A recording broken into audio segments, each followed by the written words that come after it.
Chapter 2238 Transfer Order. When Han Sun arrived at Ice Blue Night King's office, the Night King and Mr. White were already there. They both looked at Han Sun with strange intensity as he entered. Ahem. Mr. Night King, is there something you require of me? Han Sun asked with a cough. Ice Blue Night King squinted while he looked at Han Sr. Kid, you are good. You are just like me in the days of my youth. Mr. Night King, what is that supposed to mean? Han Sun looked at Ice Blue Knight with a modicum of confusion. Ice Blue Night King handed Han Sun a form with a blank space for his signature. Queen Bai Wei would like to invite you to go to the Extreme King homeworlds with her. The request has been approved. If you sign this, you can leave with Queen Bai Wei. After giving Han Sun a quick rundown on the relevant details of the trip, Ice Blue Night King smiled and said, "You are good. It only took you a few days to attract the desire of the arrogant little Queen Bai Wei. She is a uniquely talented girl.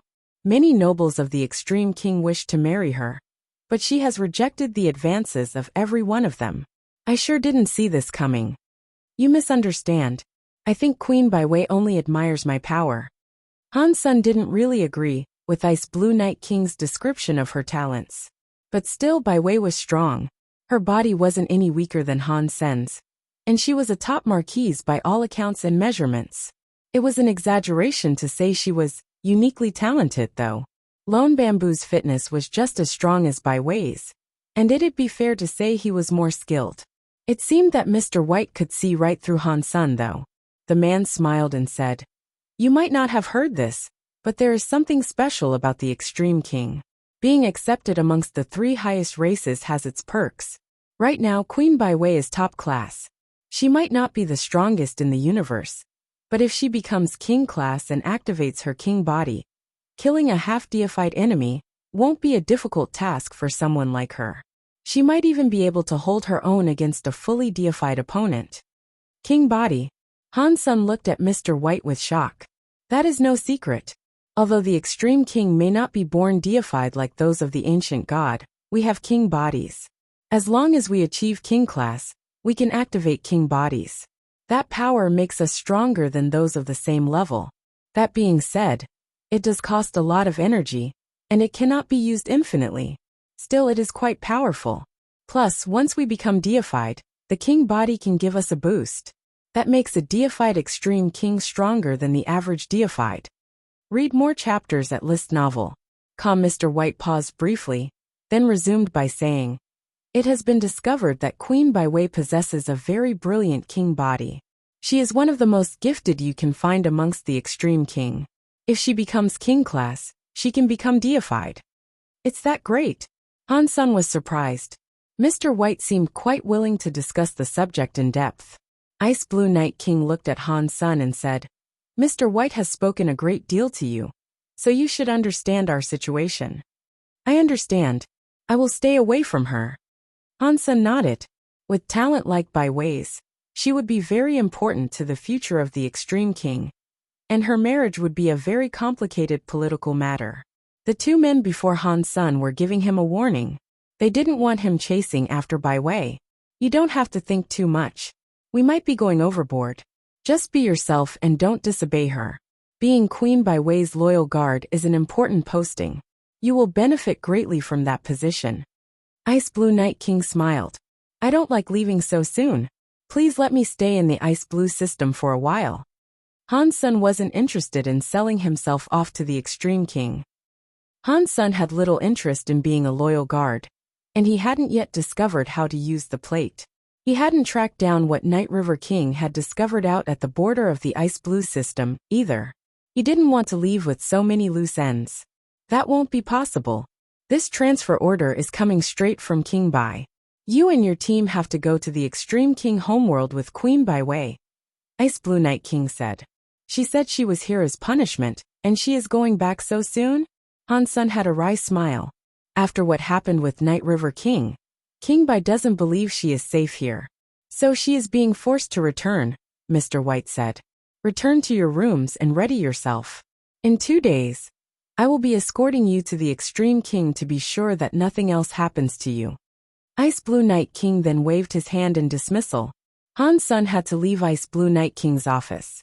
As he walked, he thought to himself, did King Bai find out that I took the undying bird nest?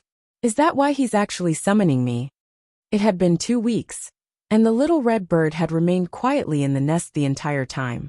Han Sun had put other bird eggs inside, and within 2 hours they hatched. That meant the nest still had its powers. He just didn't know why the little red bird was taking so long to hatch. I hope the little red bird hatches before I journey to the Extreme King. If the undying bird nest is taken by King Bai, I'll have no chance.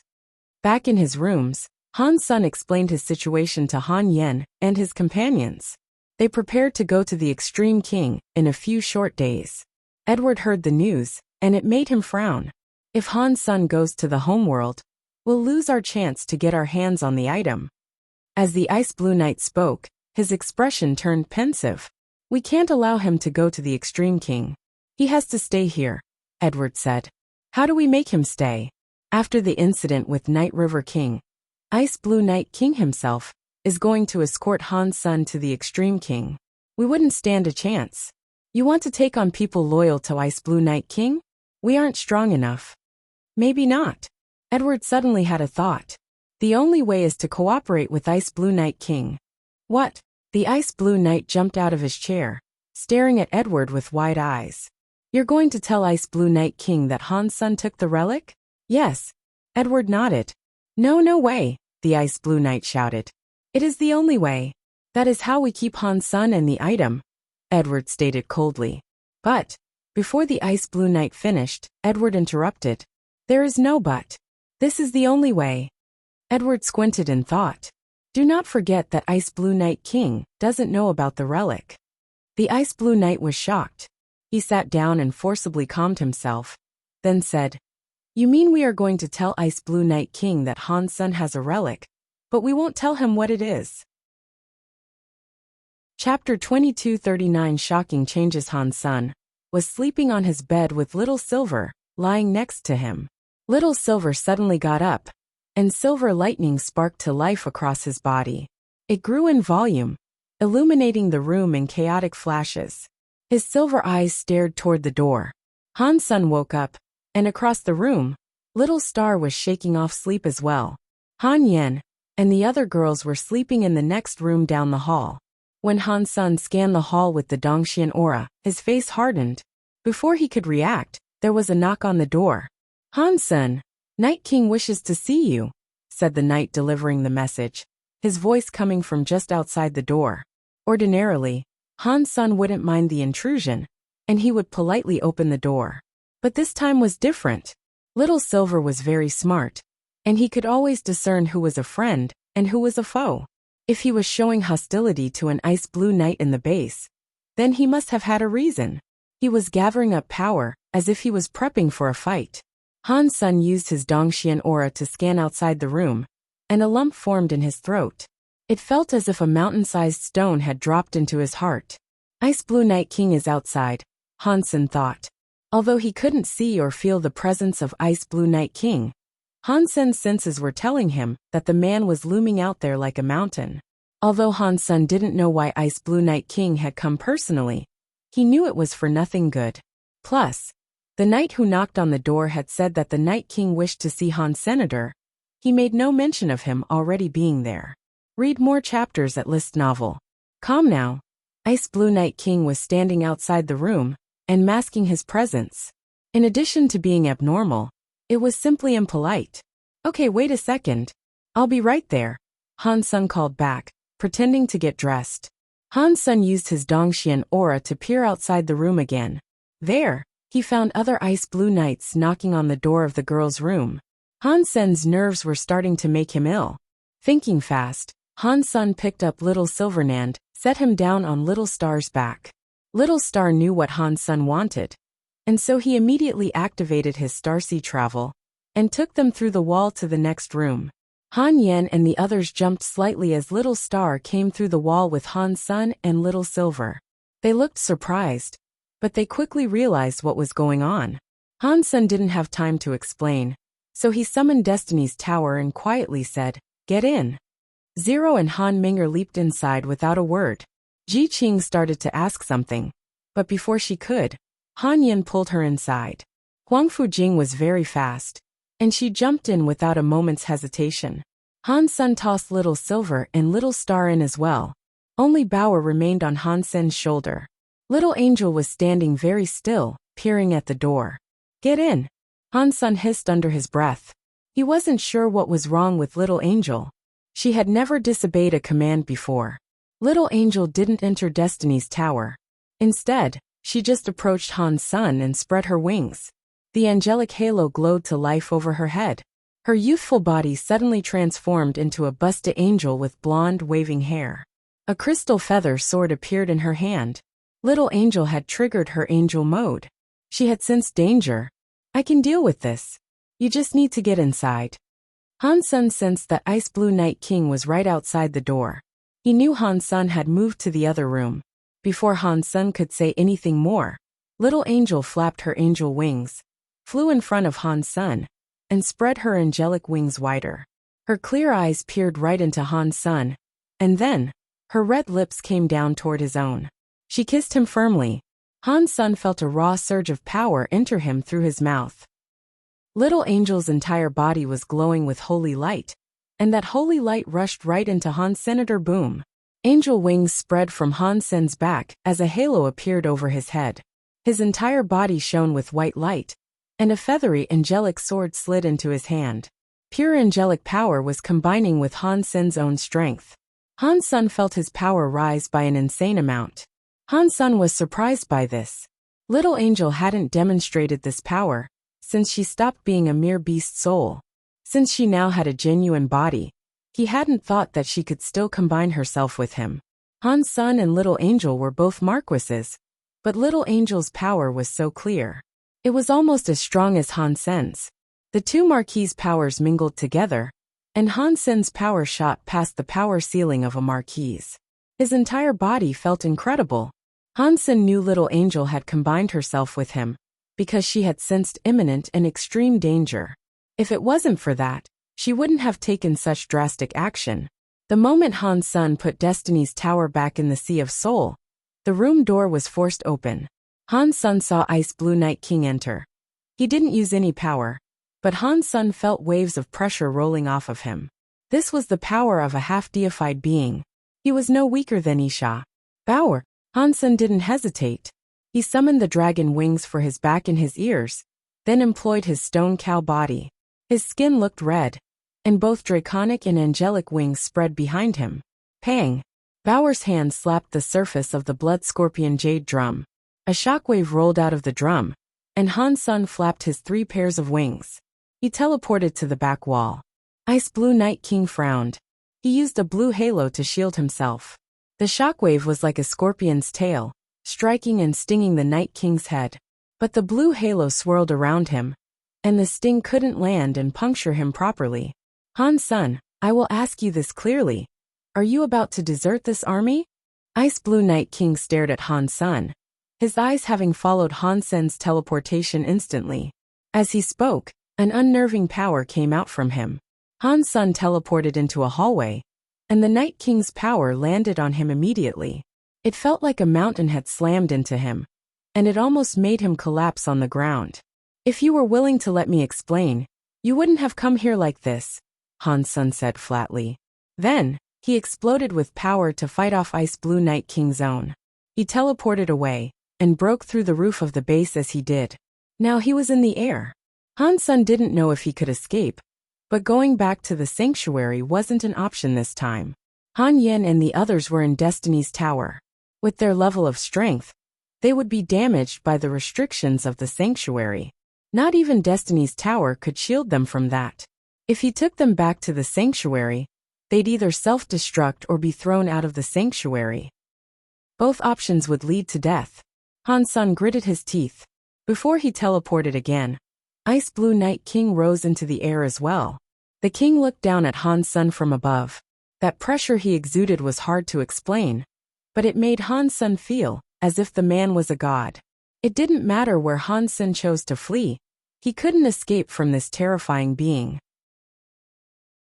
Chapter 2240 Ice Blue Power. Han Sen, you can still turn back from this, Ice Blue Night King said gravely. Han Sen didn't answer though. Instead he kept thinking, Ice Blue Night King had no personal vendetta against Han Senator actually. Considering their mutual connection with Wuxia, Ice Blue Night King shouldn't have been hostile towards him at all. And on top of that, Bai Wei was supposed to be taking Han Sun to the Extreme King very soon. There was no reason for Ice Blue Night King to attack him now. This was going against the will of the Extreme King's ruler, and thus, it could be considered a most grievous crime. As he thought about it, Han Sun could only pin it on the stone tablet that was in his possession. Edward had even used the ancient god statuette to try to get his hands on the stone tablet. If Ice Blue Night King knew about the stone tablet, he would have attacked me already. Why would he have waited until this very moment? He must have just learned about this, and only Edward knows that I took the stone tablet. But if that is the case, what would prompt Edward to suddenly tell Ice Blue Night King that I have the stone tablet? Han Sun thought, racing to figure it out. Right, it has to be because Bai Wei now wants to take me away. Edward must know that there is nothing he can do to stop me. Telling Ice Blue Night King would have been his last resort. It looks like this stone tablet is worth more than I thought. Even Ice Blue Night King is willing to go against the king's decree by trying to keep me here. If they are that desperate to get me to stay, perhaps the stone tablet only works here. Otherwise, they could think of a way to get it back. Once I'm with the Extreme King, they would have to be incredibly motivated to go against their own ruler's commands with such a reckless plan. Han Sun raised his head to look at Ice Blue Night King high in the sky. He could have already killed Han Sun had he wanted to. With the man's power and reputation, he probably could have murdered Han Sun and gotten away with it. Perhaps he had stayed his hand because of his memory of Wuxia. Maybe he didn't actually want to hurt Han Sun, and all he wanted was that tablet. But Han Sun didn't want to give up the tablet, so there was a conflict of interest. If Han Sun handed the tablet over, Ice Blue Night King would stop coming after Han Senator, whatever the case might be. It didn't seem as if he'd stop unless he got the tablet, and he would get it no matter what. Damn it! How did Edward know I took the stone tablet? They shouldn't have any way of knowing what the stone tablet does. How did he find out after I took it? Han Sun sighed. He had been so careful. But Edward still discovered the theft. He didn't have time to think it over though. If Han Sun wasn't willing to let go of the stone tablet, then he had to find a way to escape. They were currently in the headquarters of the Ice Blue Knights, so Han Sun was surrounded by elites on all sides. Ice Blue Night King didn't want to cause a big scene, and he didn't want to push Han Sun to the edge, so he had come for him alone. Han Sun, that thing is useless for you. Leave it, and you can still receive a reward. Ice Blue Night King hadn't actually attacked yet. He was only using his strength to suppress Han Sr. What are you talking about? Han Sun used his knife mind and sword mind to blast away Ice Blue Night King's powerful aura. As soon as he struck back against the aura, the pressure released him. His knife and sword mind were half deified, and so they were just as good as Ice Blue Night King's. But there was such a difference in physical power between the two, that there was no chance of any real competition between them. If you insist on this course, then I will have to take you back myself. Upon seeing Han Sun's knife mind and sword mind, Ice Blue Night King's eyes glowed with admiration. It was very rare to see a Marquis Extreme King who had refined their minds to such heights.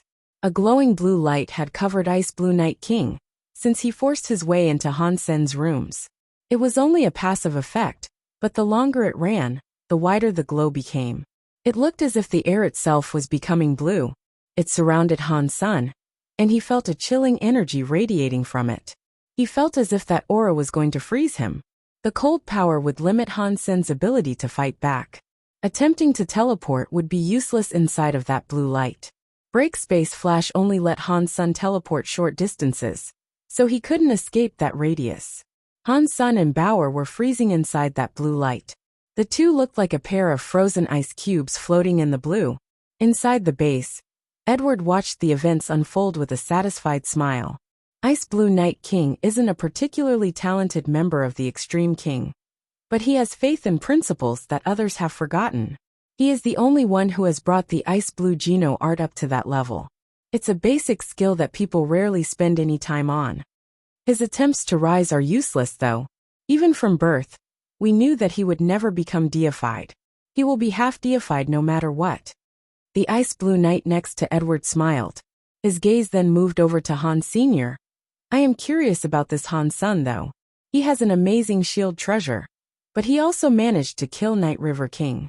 That isn't something he could accomplish simply by having a good defense.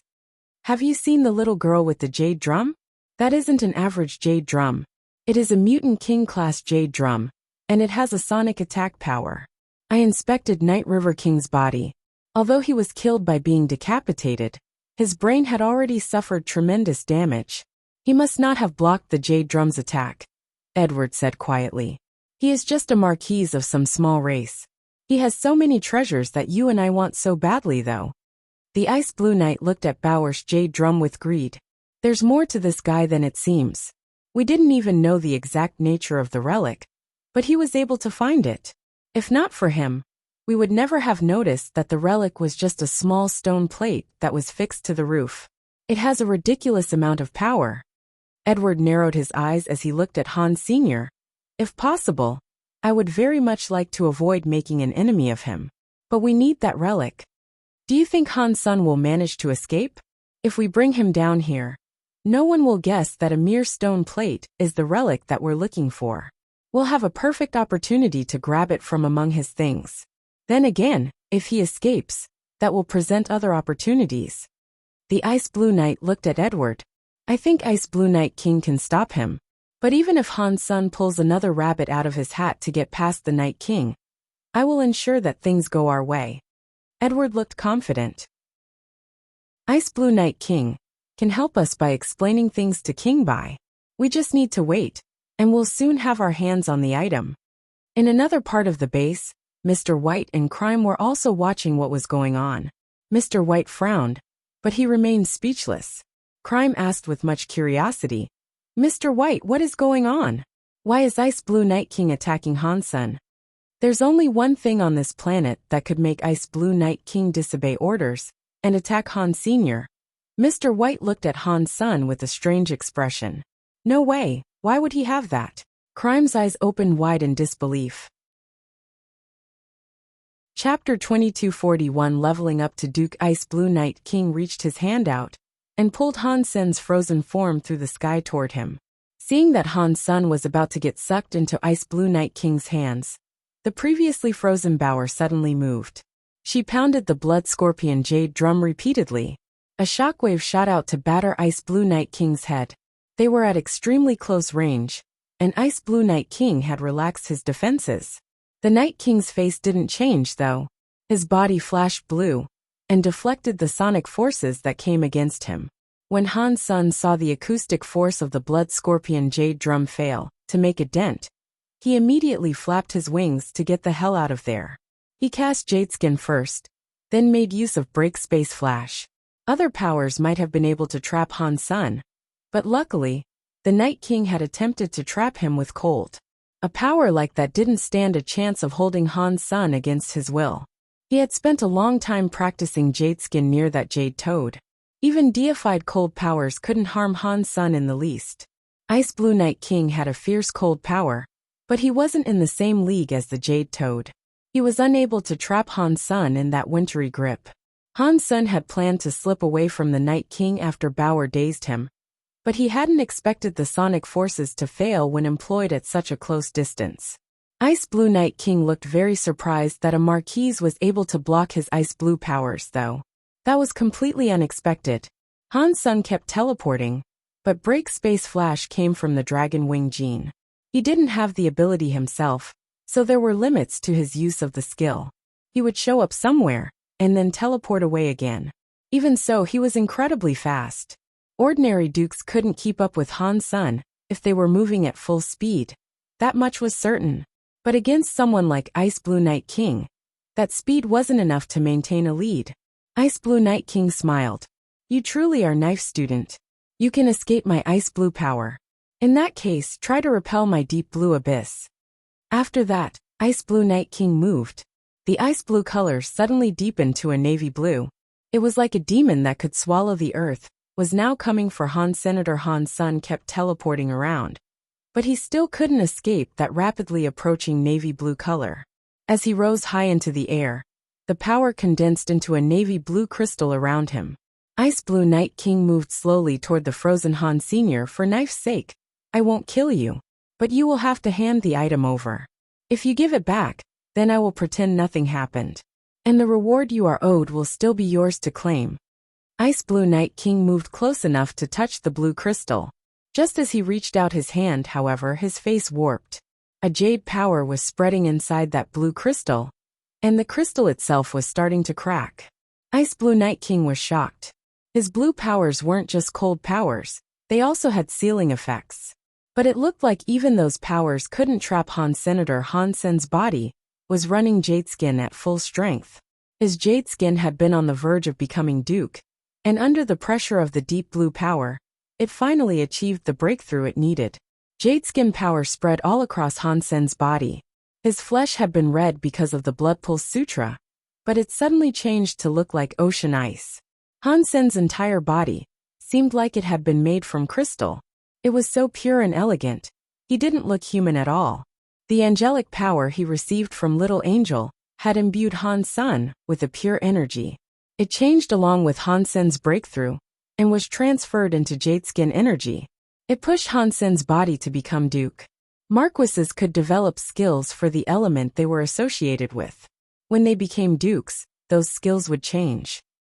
Dukes combined more completely with their element, which allowed them to use it more fully. That pure element touched the edge of the rule. It wasn't quite like the power of a king, which could be used to directly affect an enemy without the activation of a skill. It did, however, provide a nice power increase. Han Sen didn't know what element jade skin belonged to. It might have possessed some icy powers, but it wasn't completely icebound. Boom! Defying the sealing powers placed on him, Han Sen moved. The blue crystal that had trapped him cracked. Han Sen flapped his wings and teleported again. This time he did so much faster. Ice Blue Night King was stunned. He waved his hand and sent more of that deep blue power after Han. Senator the Night King tried to drown Han Sen with it as he attempted to flee. The next second, Han Sen was rushing out of the blue. He shrugged off the sealing powers without difficulty. Ice Blue Night King's deep blue power was unable to seal him. It looks like his elemental associations are strong, and he has a high resistance to sealing powers. Edward's gaze was disturbingly intense. When Han Sen was trapped by the deep blue power, Edward had planned to help Han Sen escape. But Han Sen had managed to get out by himself before Edward could take action. Han Sen had broken Ice Blue Night King's deep blue power using his own strength. Ice Blue Night King has struck twice now, and still, he hasn't been able to stop Han Senator. No wonder Night River King failed to kill this maniac. You are right. He is a scary guy. The Ice Blue Knight seemed unsettled. The Night King continued his attack, but Han Sen kept sliding out from under that deep blue abyss. The deep blue powers couldn't stop him. Han Sen felt as if his body had been crystallized. He couldn't release any energy, but the powers launched against him couldn't penetrate his body either. It felt very weird, and it reminded him of a time before he started practicing Geno arts. He could only use his own physical strength, and he was unable to unleash energy. But his body was stronger than ever. That much was certain. It gave him the illusion that he could break everything in front of him with his raw strength. Ice Blue Night King, watching Han Sen slide effortlessly out from under the deep blue abyss, felt powerless and frustrated. He moved forward to catch up with Han Sen, gathering a frightening power as he went. This wasn't just an icy sealing power. This one possessed great destructive strength. Ice Blue Night King looked serious, and Han Sen could see in his eyes that he had given up on the prospect of simply sealing him. Dong! Ice Blue Night King's power came slashing down on Han Sen, but a ghostly shield suddenly appeared to block his attack. It was Han Sen's only undamaged Demon Bug King by Sima, the one he had taken from Han Yen. Chapter 2242 Escape with the Demon Bug King by Sima's protection. Han Sen quickly escaped to an unexplored area of planet Ice Blue. Ice Blue Night King teleported after Han Sen with a fist brimming with power, and he thrust it forward against the Demon Bug King by Sima. The Bysema vibrated, but it showed no sign of cracking. The shield can block Ice Blue Night King's attacks. It really is powerful, but it cannot last forever. We should get ready to show ourselves soon, Edward said. He snuck out of the base and went after Hans. Senator Edward had nothing to be afraid of. Ice Blue Night King had disobeyed orders when he attacked Hans' son, and Edward technically had nothing to do with this. He would simply help the Night King capture Hans' son and ensure his safety. As Ice Blue Night King pounded the Demon Bug King Bysema, Hans' son heard the shield groan, as if it was going to shatter. It was like glass that had been strained to the breaking point. He frowned. It looks like the Demon Bug King Bysema can block half-deified attacks, but not forever. It's a shame those other Demon Bug King Bysemas are currently damaged. If I had those in play, the tricolored Demon Bug King Bysema would definitely be able to block Ice Blue Night King's attacks. Hans' son kept flying, trying to think of a way that he could shake off his pursuer. He knew simple speed wouldn't aid him in the long run. He had to find a way to escape before the Bysema broke.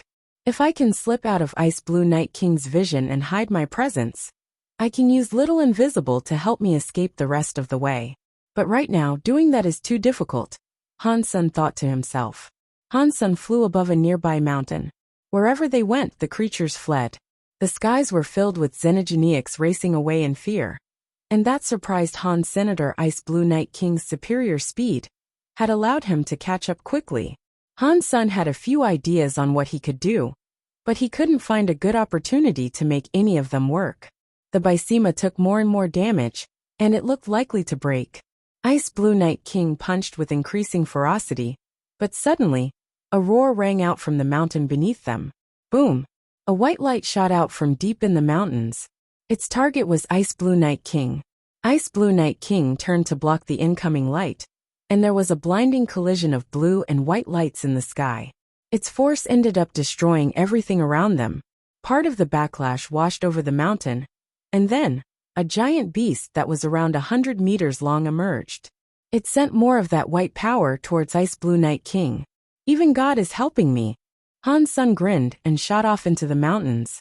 The beast kept Ice Blue Night King engaged, unintentionally stopping him from following Hans. Senator the Night King kept punching with more and more power, as if it was the only thing that could stop the annihilation of the world. The entire mountain range shook as mountaintops and peaks fell from their lofts. The grounds were sundered while creatures fled. Hans' son rushed into a mountain and threw Bauer into Destiny's tower.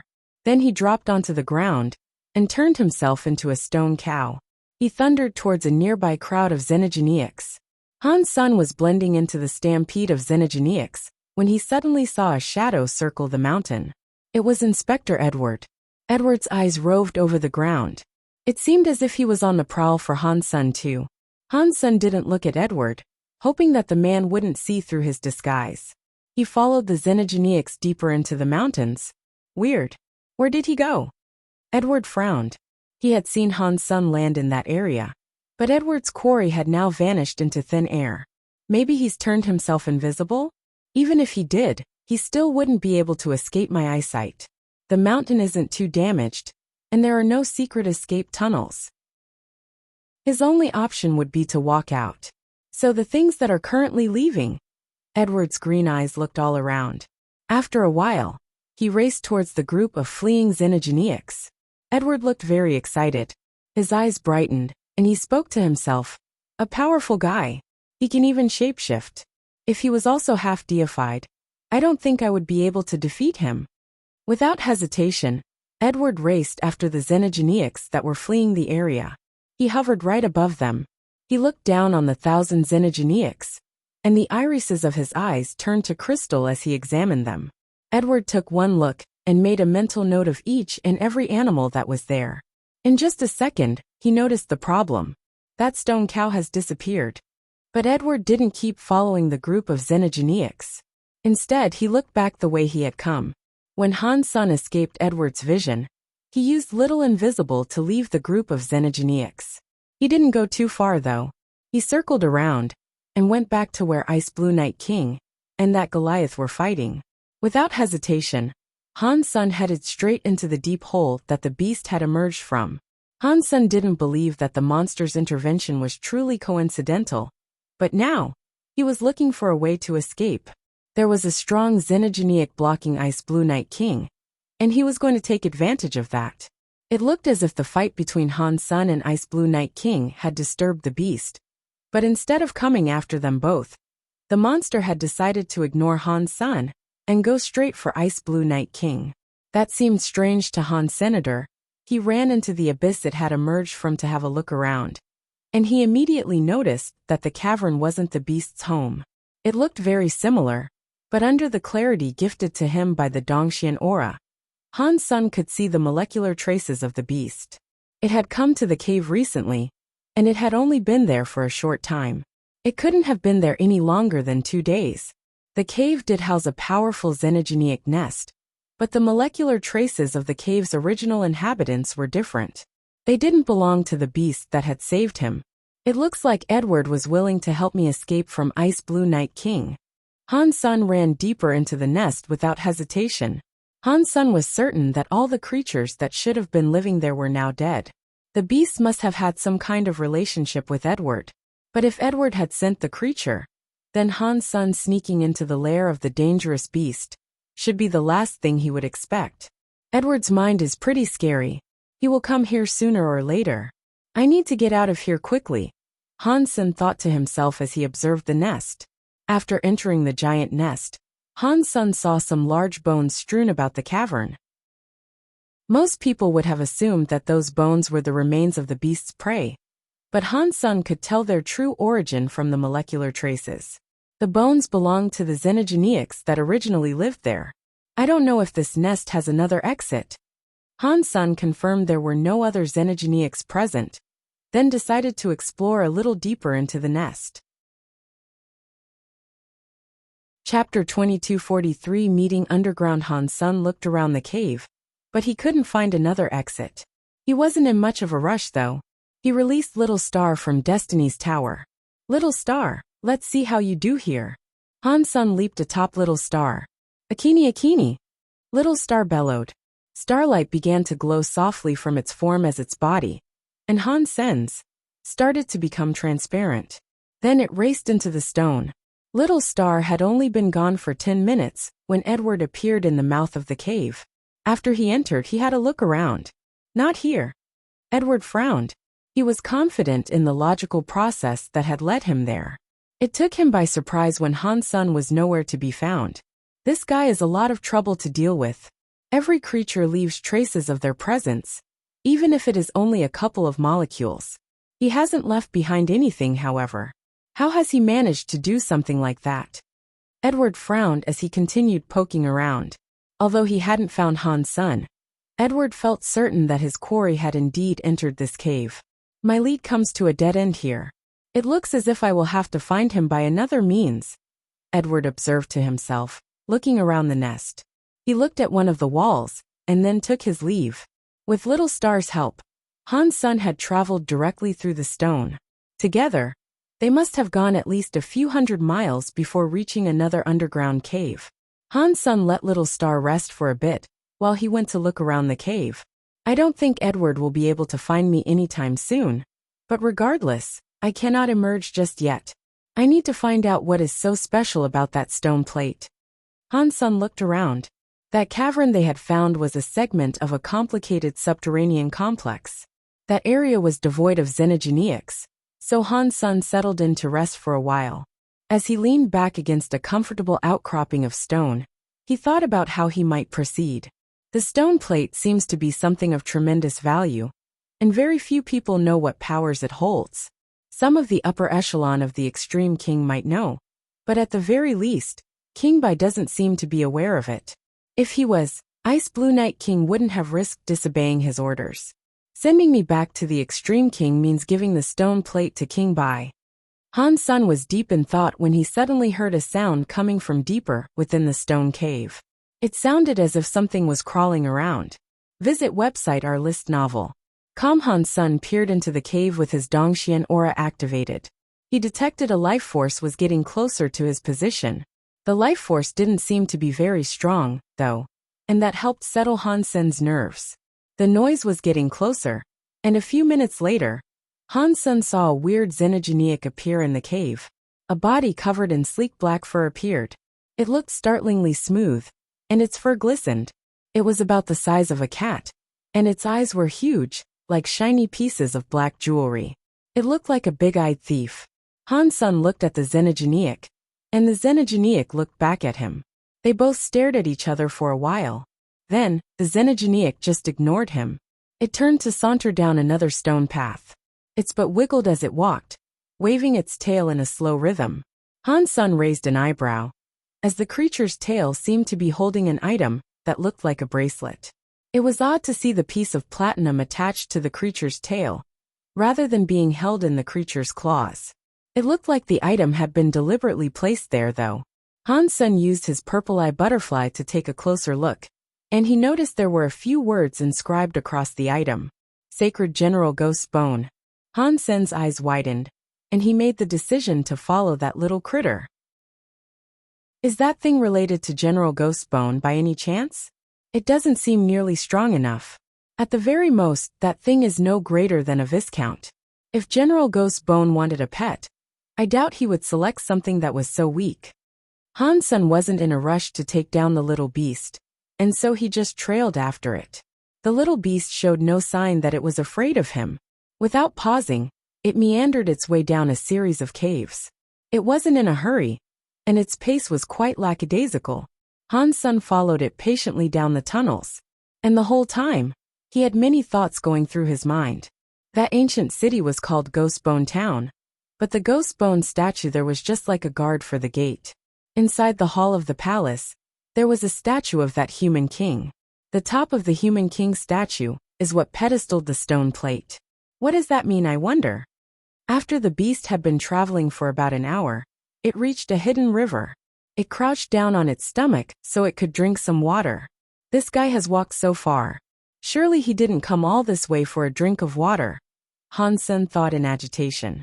Eventually, the beast seemed to have drunk its fill. Without any warning, it leaped into the dark river. It lay on its back in the water like an otter, floating down with the stream. Han Sun put Little Star away and followed after it. But soon, the underground river sank into the ground. The creature sank into it as well. Han Sun gritted his teeth and jumped into the water. He used his purple eye butterfly as he followed after the creature. The underground water was fast-flowing, and it was fortunate that Han Sun didn't encounter any water element Xenogeniacs. Han Sun followed it for a few hundred miles, but there seemed to be no end in sight. After an interminable time in the water, the floating beast suddenly swam towards a wall. Han Sun looked towards it, and there, he saw a small tunnel leading through the stone wall. The hole was around the size of a melon, and the creature wriggled its way in without much trouble. Han Sun was too big, so he couldn't follow it in. He summoned Little Star to carry him inside. Han Sun soon discovered that the hole hadn't formed naturally. It was actually a metal pipe. Why is there a man-made metal pipe here? Han Sun was surprised. The little beast drifted down the metal pipe, and Han Sun pursued it atop Little Star. They traveled a couple of miles before the tunnel brightened, and Little Star emerged from the wall. As he looked around, Han Sun found himself gaping in surprise. That place was an underground palace. The metal pipe he had followed brought him out via the mouth of a giant fish statue. Water flowed continuously out of the tube, creating a small waterfall down into a pool. The pool was made of jade-like stone. The water was very clear, and Han Sun could see all the way to the bottom. But when Han Sun looked closer, he froze. Inside the pool, there was a black and white eye staring back at him.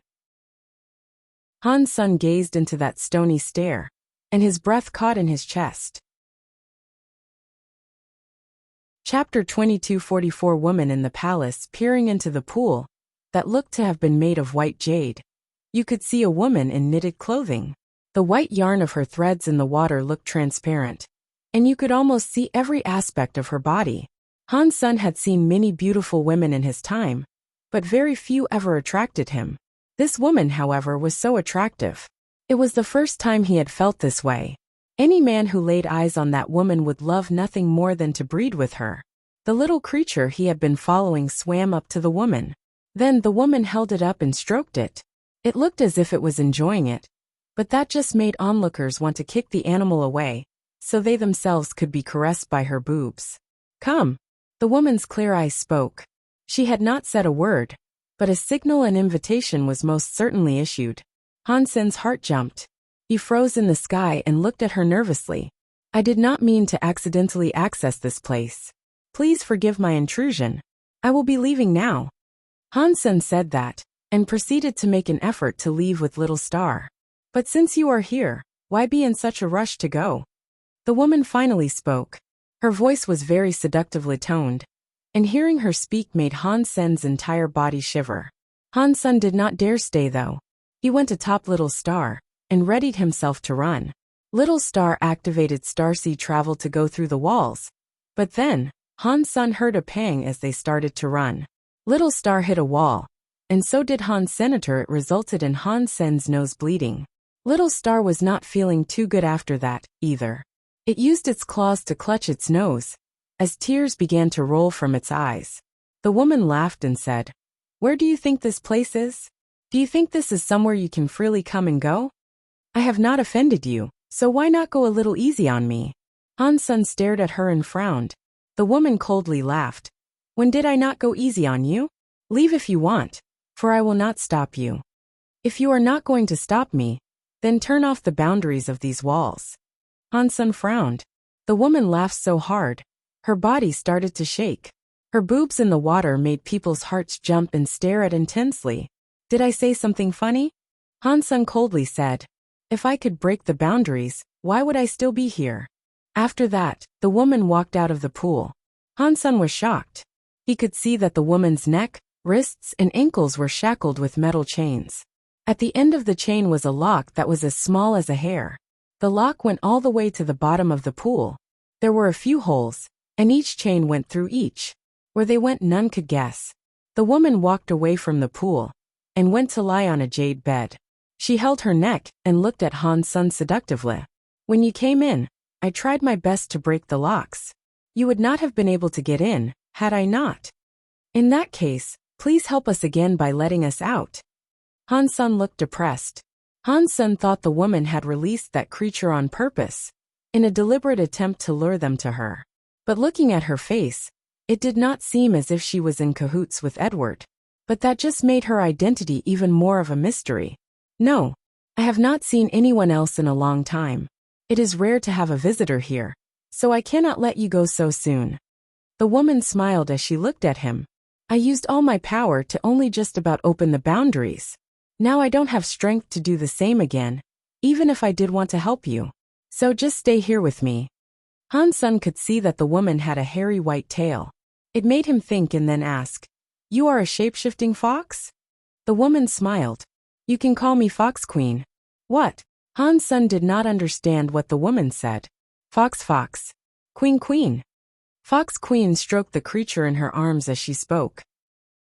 "Which king's queen are you?" Han Sen's face changed. Judging from the races that wished to live alone, Extreme King had to be the most famous one. Fox Queen smiled. "I am the queen that belongs to Ghostbone King. One of 10 generals of Sacred? General Ghostbone?" Han Sen thought, and he knew exactly who she was talking about. Everyone called General Ghostbone, and the others the top 10 generals. This one's name was General Ghostbone. Han Sen hadn't guessed his name was actually Ghostbone King. Han Sen gleaned this from what she had said. "Nice. You are familiar with my husband?" Fox Queen smiled and looked at Han Sen as she asked. "No. I only know his name. If you are his wife, then why are you locked here? Did General Ghostbone not make an effort to save you?" Han Sen looked at the palace as he asked. He did not know if General Ghostbone was still alive or not. But if his wife was still alive, there was every chance that General Ghostbone was not dead as presumed. "He locked me up here. Why would he come and save me?" Fox Queen laughed. It was as if she was saying it was not any of his business. "Are you not his wife? Why did he lock you up here?" Han Sen looked at Fox Queen with much surprise, and he couldn't understand why this might have happened. "It was because he feared me." Fox Queen squinted with her eyes. "He was scared of you." Han Sen checked her out. It was difficult to imagine this woman might have been stronger than Ghostbone General. "Yes, he was scared of me, and that is why he locked me up here." You wouldn't let anyone come and pay me a visit either. Fox Queen smiled, and she then went on to say, you know I am a shape-shifting fox, yes? And you know I can turn into any creature I desire to? I can turn into any pretty woman of any race. So, it is possible for me to seduce any man that lays their eyes on me. If you were my husband, would you be afraid? Yes, I would be. Han Sun gave a wry smile. Haha, at least you are honest. Fox Queen looked at Han Sr. Are you one of the crystallizers or one of the Extreme King? I am one of the crystallizers. Do you earnestly think I look like the Extreme King? Han Sun looked surprised. My race is very good at gene shaping. I can tell your body has some Extreme King genes in it. Perhaps I am mistaken, but the Extreme King shouldn't be breeding with ones of a lower race, such as the crystallizers, Fox Queen said after a think. What Fox Queen said made Han Sun flinch. Humans are a hybrid of the crystallizers and another race? Are the Extreme King included in that equation? It seems like it is a possibility. The structure of an Extreme King does look an awful lot like a human. Since you cannot leave, would you like to see something fun? Fox Queen suddenly winked at Han Sun. Chapter 2245 Fun Place. What fun thing are you referring to? Han Sun asked the Fox Queen worriedly. It's so cold here, with nothing but stone walls and icy water. How many forms of entertainment do you think are available here? Of course, you must know what I'm referring to. Fox Queen's eyes smoldered as her voice drifted off. She salaciously licked her red lips, then moved one hand into her white gown. The other hand started to drift across her boobs. Han Sun's eyes couldn't help but follow her hands. He mumbled in his heart, being horny is bad. It doesn't mean anything. At the end of the day, we're just skeletons. Although Fox Queen sounded very seductive, Han Sun doubted that her intentions were as simple as she pretended. She had to be a king-class elite, at the very least. God only knew what she was up to. Han Sun didn't believe she would lure him all the way there just for a little cuddle time. She was a king-class elite, so she could be planning anything. She was the wife of General Ghost Bone. And Han Sun didn't even know if the man was dead or alive. If he was still alive, and he caught his wife cheating with Han Sun, things would turn out very poorly for Han Senator. Fox Queen winked at Han Senator. She brought her hand away from her boobs, revealing the black bone key she had been retrieving. She displayed it in her hand. The key had hung like a pendant from a necklace made of white jade. This will be very fun. Follow me. Fox Queen winked at Han Sun again. She kept the necklace in her hands as she walked towards the palace. What a tease. She sure likes to torture people. Han Sun watched her walk away, and he couldn't help but sigh. Still he followed her. That palace was elegant. Han Sun had originally thought that it was made of jade, but when he examined the place more closely, he could see that the palace's doors and pillars were all built from bone. The bones were semi-transparent like jade, and they glinted beautifully when the light caught them. He didn't know what creature left bones like that, though. The Bone Palace had a primary hall, winged by two lesser halls on either side. The place wasn't large, and it was mostly decorated with bone adornments.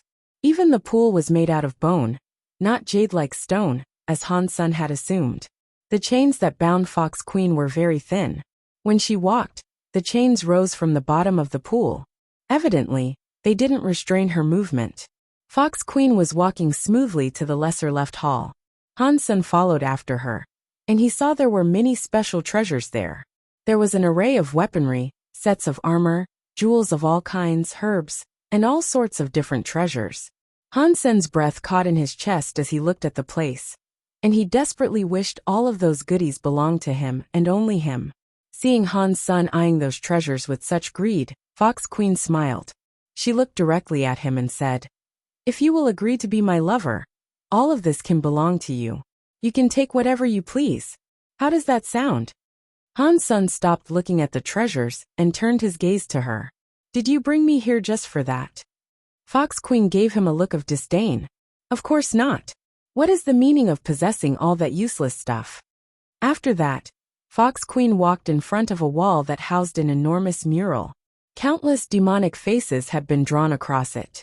Han Sun didn't recognize what kind of demons they were, but it looked like the gates of hell had been swung wide open.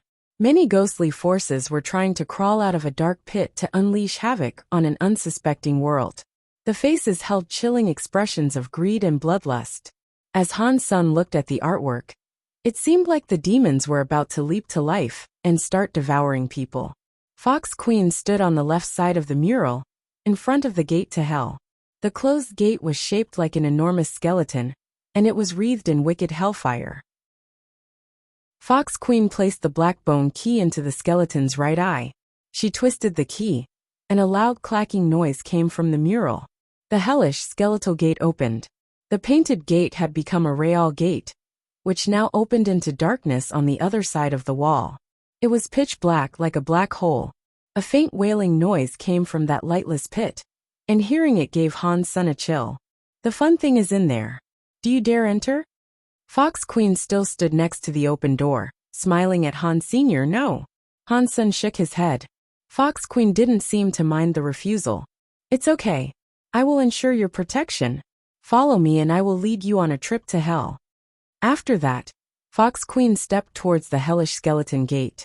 Han Sun was thinking to himself, you can go, but I sure as hell am not setting foot in there.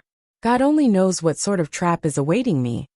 Han Sun was quite resolute in his decision, but he swiftly realized that his body wasn't obeying him. He was headed into the hellish skeleton too. He had no control of his limbs, like he was a puppet on strings. Han Sun looked at Fox Queen in fear. Half of her body was through the gate by this point, but she looked back and gave Han Sun another one of her smiles. She lifted a hand, and it was as if an invisible cord jerked Han Sun towards her. Han Sun cast his Dongxian aura, and used the purple eye butterfly. He could see that Fox Queen was tugging on a chain made of some invisible substance. The chain was looped around Han Sun, allowing her to pull him along easily. Han Sun frowned. He didn't know when he had fallen into this trap of hers. He tried casting various powers to see if he could escape from the chains, but it was all to no avail. Nothing he tried worked. She managed to tie me up, and I didn't even notice. This Fox Queen is stronger than I presumed. Maybe she's actually deified? Han Sun used a few more powers, but they didn't work either. That gave him a big shock. He couldn't free himself from the restraints, so he decided to stop fighting them.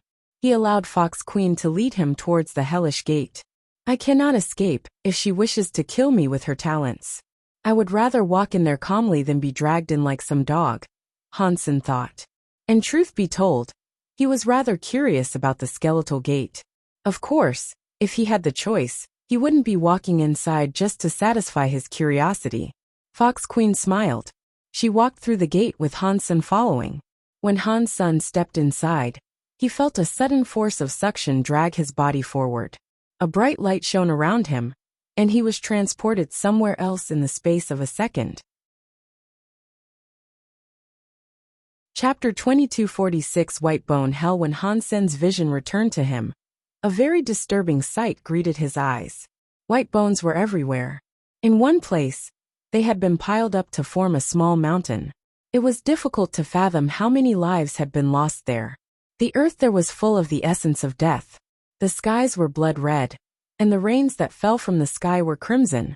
A river coursed its way through the mountain, and its water was red. He had stepped into a new world, and the whole place was bloody.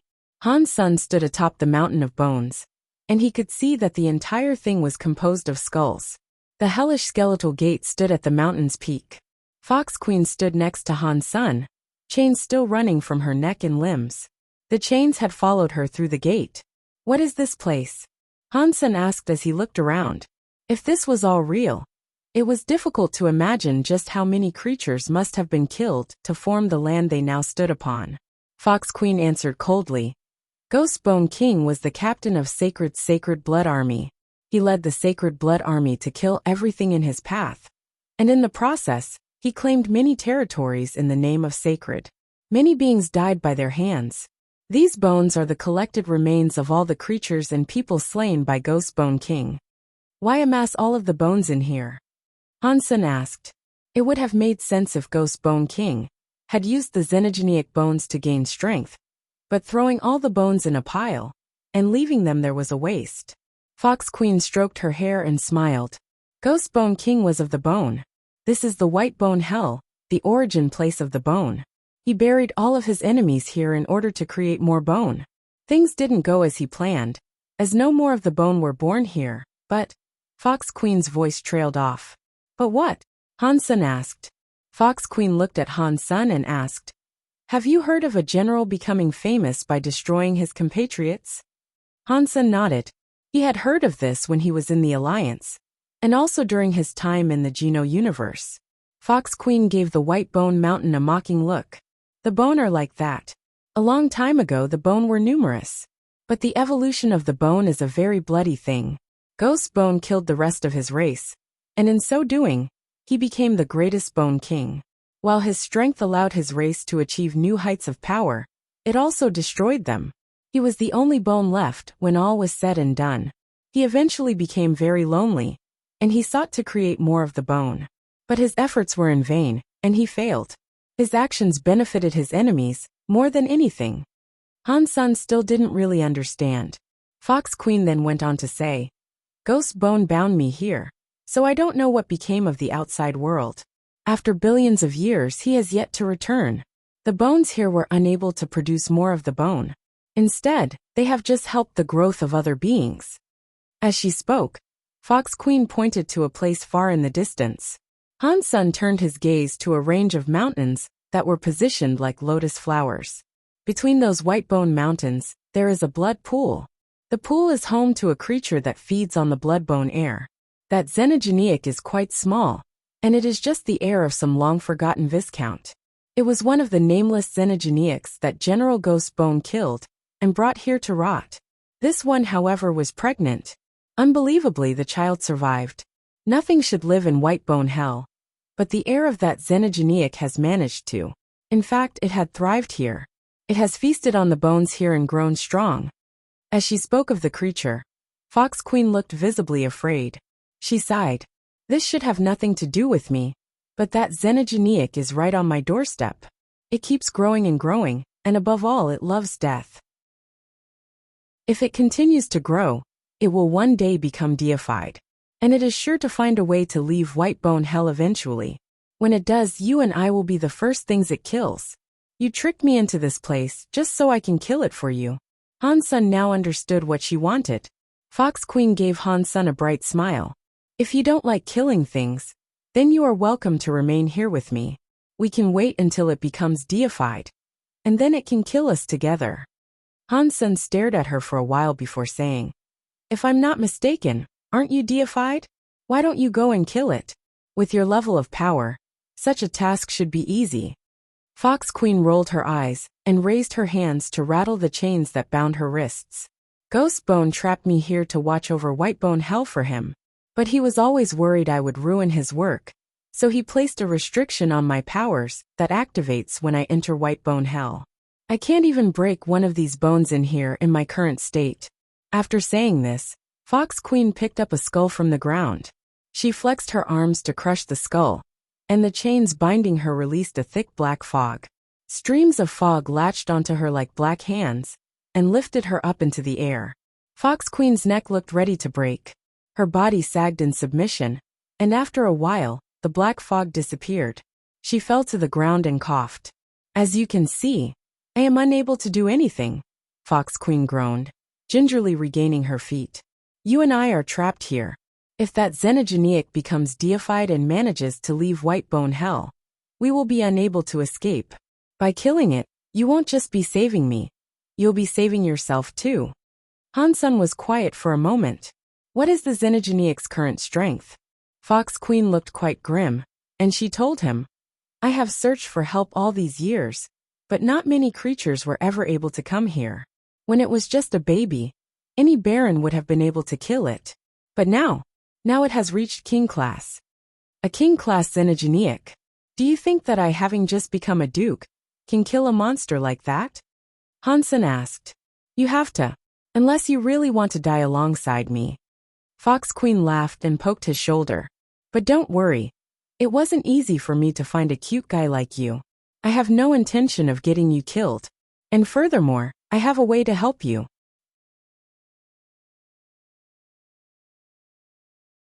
The creature was out of the mountains now, and it was following the river down. It was too far away, and the blood rain blocked much of Han Sen's vision. He could see a body, but it was blurry. He decided to summon his purple-eye butterfly to get a better view of the thing. It was a red Kirin. Its scales were like crystals dipped in blood, and a pair of coral-like Kirin horns rose from its head. The creature wasn't quite as large as an adult bull, but it gave off a sense of unleashed violence as it walked. It looked like it was striding across blood clouds. The beast looked excited, although it didn't release any power. Han Sen could sense clearly how strong it was. It was different from other creatures, and aside from its life force, it gave off an aura of death. "What is it?" Han Sen asked with curiosity. Fox Queen shook her head. Ghost Bone led the Sacred Blood Army, and they killed billions of creatures. This was just the son of some average viscount. Who knows what it was? If it was just a member of a smaller race, and its parent was a viscount, then how could it have become a king? And if it was left here to grow, how could it one day become a deified thing? Han Sen didn't believe her tale. Fox Queen didn't bother explaining it. "You'll figure that out later." Fox Queen didn't say anything more, so Han Sen turned back to watch the creature. The blood Kirin was still surfing along the river. The creature seemed scared. It didn't seem to want to get close to the hellish gate, or interfere with Han Senator. After a while, the rain stopped. The blood clouds faded to reveal a sky that looked as if it had been rinsed clean. Han Sen had never seen a sky like this before. There was no moon and no stars, only darkness as far as the eye could see. Suddenly, the blood Kirin raced up to stand atop the white bone peak. It shrieked with a voice that boomed and echoed like thunder. It did that for some time. Han Sen noticed something weird. The blood Kirin was glowing red. Its red body seemed to split the space that it walked through. It looked very murderous. A creature with a weak will would piss their pants if they were to see it. When the blood Kirin released its blood power, its form turned into a bloody swirl. White Bone Hell's bones and rivers started to rumble. The bone air rose, and the blood river released a blood light. It was headed for the blood swirl. Everything moved because of that blood Kirin. He was intimately connected with this world, like some god demanding sacrifices. When the bone mountain and blood river power entered its body, the blood Kirin's body looked clearer. It was like a blood crystal statue, and it looked murderous. Chapter 2248 Benefy Previous Index. Next add bookmarks. Han Sen looked at the blood Kirin, and his eyes shone as if he was looking at a giant, delicious piece of cake. Now he finally understood how the child of a mere viscount had reached king class, after being born amidst the bones. The creature had learned to absorb the power that resided within flesh and bones. God only knew how many dead bodies had been thrown into this hellish place over the years. The creature was surrounded by mountains of food. The bones could fuel the creature's growth, especially since some of the bones possessed massive amounts of power. In such a unique environment, the creature had more potential as a newborn than most elites from the higher races. There were so many resources there, and the creature didn't have to compete with anyone to obtain them. Becoming deified was only a matter of time. Han Sen wasn't focused on the creature's body though. The blood Kirin was a rare being whose essence was defined by blood. It was the same sort of power that underlaid Han Sen's Blood Pulse Sutra. If he absorbed the blood Kirin's xenogenic gene or ate its flesh, the ascension of his Blood Pulse Sutra would accelerate dramatically. He quickly realized that consuming the blood Kirin would benefit him little in the grand scheme of things. If he was able to subjugate the blood Kirin, however, he could study its bone and blood powers and practice his Blood Pulse Sutra in a similar manner. Absorbing the collected strength of the White Bone Hell himself would be far more beneficial than simply slaying and consuming a king-class xenogeniac. But king-class xenogeniacs were very difficult to tame, and the blood Kirin was obviously quite special. Growing up in the White Bone Hell had made it savage and ruthless. It was far stronger than the average king-class elite. Han Sen might not even be capable of beating it. Taming it was another matter entirely. Plus, it looked like a murderous fiend. Its eyes were cruel and brutal, and Han Sen wondered if any power could make it obey. Even if it knew it was about to be beaten, it would rather die in battle than submit to the rule of another. Han Sen watched the blood Kirin quietly, his brows furrowed in thought. He waited as it finished absorbing flesh and blood, then return to the Lotus Peak where the Blood River originated. Now you know that I'm not lying. The beast's cruelty and murderous nature frighten me, even though it isn't as strong as me yet.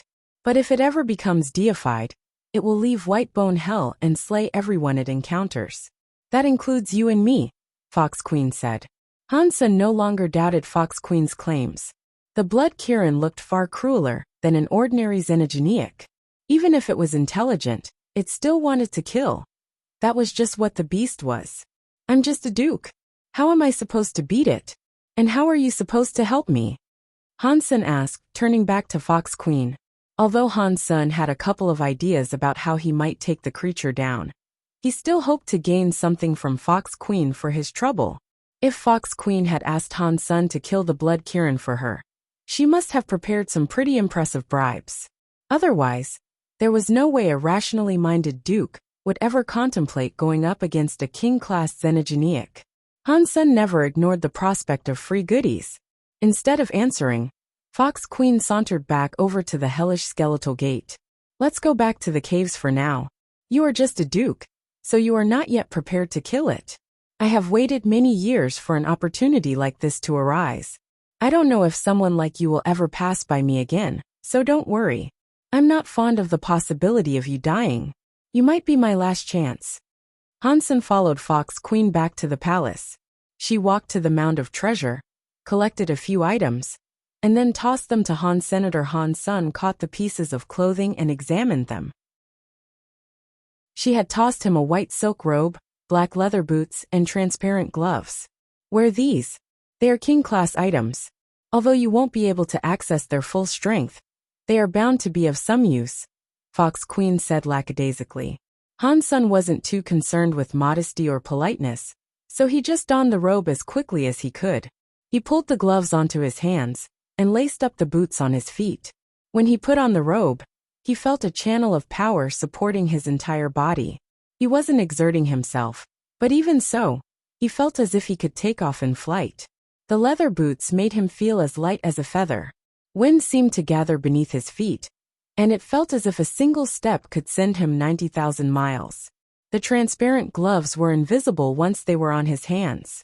It was like they had merged into his very skin, and his hands thrummed with a strange power. Han Sen couldn't figure out what the power was or what it did though.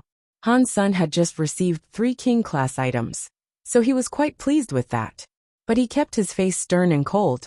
He looked right at Fox Queen and said, Fox Queen, you think a few king-class items can level the playing field between a duke and a king-class xenogeniac like that monster? Fox Queen smiled. She squeezed Han Sen's cheek and said, Don't worry, my darling. I will not allow you to die. Follow me. Fox Queen walked out of the lesser palace and headed into the bigger palace. Fox Queen didn't stop there though. She kept walking as they passed the second palace. Han Sen followed without hesitation. It didn't matter whether or not he could kill the Blood Kirin right now. He just wanted the spoils. Judging from Fox Queen's wealth, all of her gear would be top tier. As they walked, Han Sen was already envisioning the treasures that Fox Queen might be about to offer him. But when he entered the next side hall, there was no treasure inside. The place was empty except for the rows of skulls that lined the stone walls. Upon closer inspection, he realized that the skulls were actually masks. There must have been 100 of them, and each of them was unique. Some of them were very frightening, and some of them were actually smiling. Some looked utterly evil, whereas others actually looked quite pleasant. Seeing the various expressions side by side was a chilling sight. Fox Queen was eyeing those creepy masks, and her face looked dark and twisted. When she looked back at Han Sen, she looked all charming again. She gave him another one of her smiles. These masks belonged to Ghost Bone, and they were created by the man himself. Every mask here was crafted from the skull of a half-deified creature. After all their refinements, they looked like this. After a brief pause, Fox Queen went on to say, there were 1,000 of these Ghost Bone masks, and Ghost Bone used them to practice Ghost Bone techniques. As he practiced, the masks were destroyed. At this point, only 100 of them are left. These Ghost Bone masks possess Ghost Bone's power. If you can overwrite them, you can receive Ghost Bone powers when you wear the mask yourself. They will allow you to achieve the power of a half-deified being. With these, killing that xenogeniac shouldn't be difficult. Chapter 2249 Ghost Bone Mask. A treasure like this cannot be used by just anyone. Firstly, I'm not one of the bone. And secondly, I don't know any of the ghost bone techniques. How am I supposed to control one of these ghost bone masks? Han Sen asked, staring quizzically at the ghost bone masks upon the wall. Using powers that were beyond his control didn't sound like a very good idea. And the last thing Han Sen wanted to do was take more risks. Do not worry.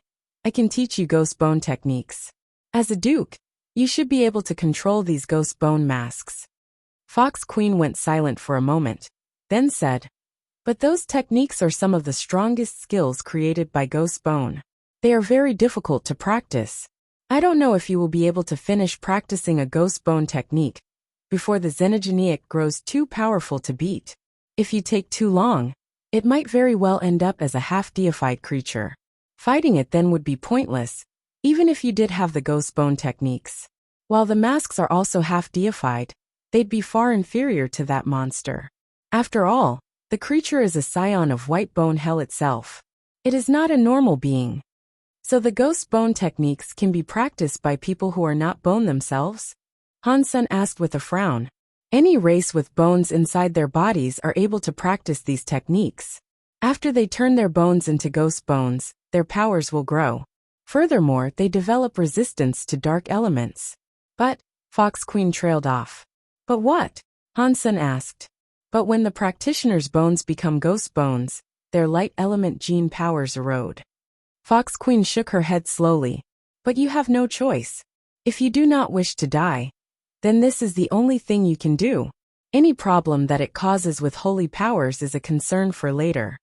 Han Sen eyed the ghost bone masks, but he did not speak. He hesitated for a minute, then grabbed one of the ghost bone masks. Don't touch it, Fox Queen said, but she didn't actually move to stop him. Han Sen ignored her as he gathered up power. He grabbed the ghost bone mask, and felt a cold power emanating from the thing. A sudden force sent Han Sen flying. He slammed into the wall behind him, and the impact was so powerful that he found himself wheezing.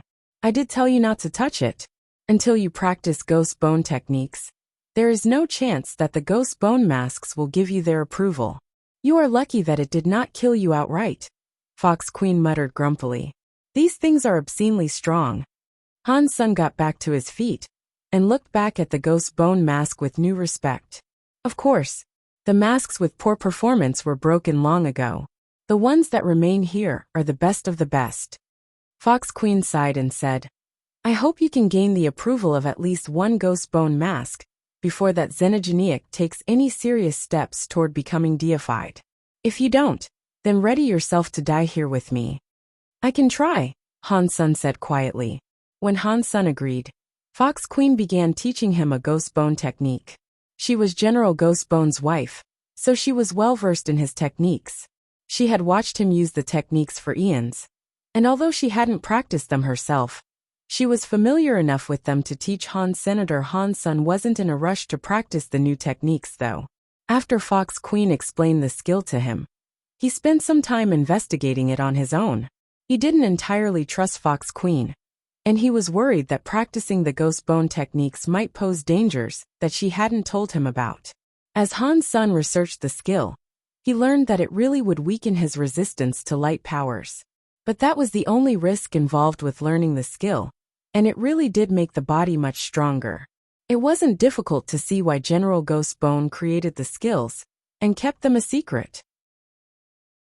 Han Sen didn't think the skill would be dangerous for him, but even so, he didn't plan on practicing it.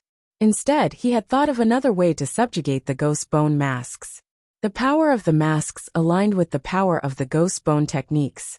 If Han Sen could use the Dongxian aura to simulate the power of the ghost bone masks, he might be able to trick the masks into believing that he had a ghost bone technique.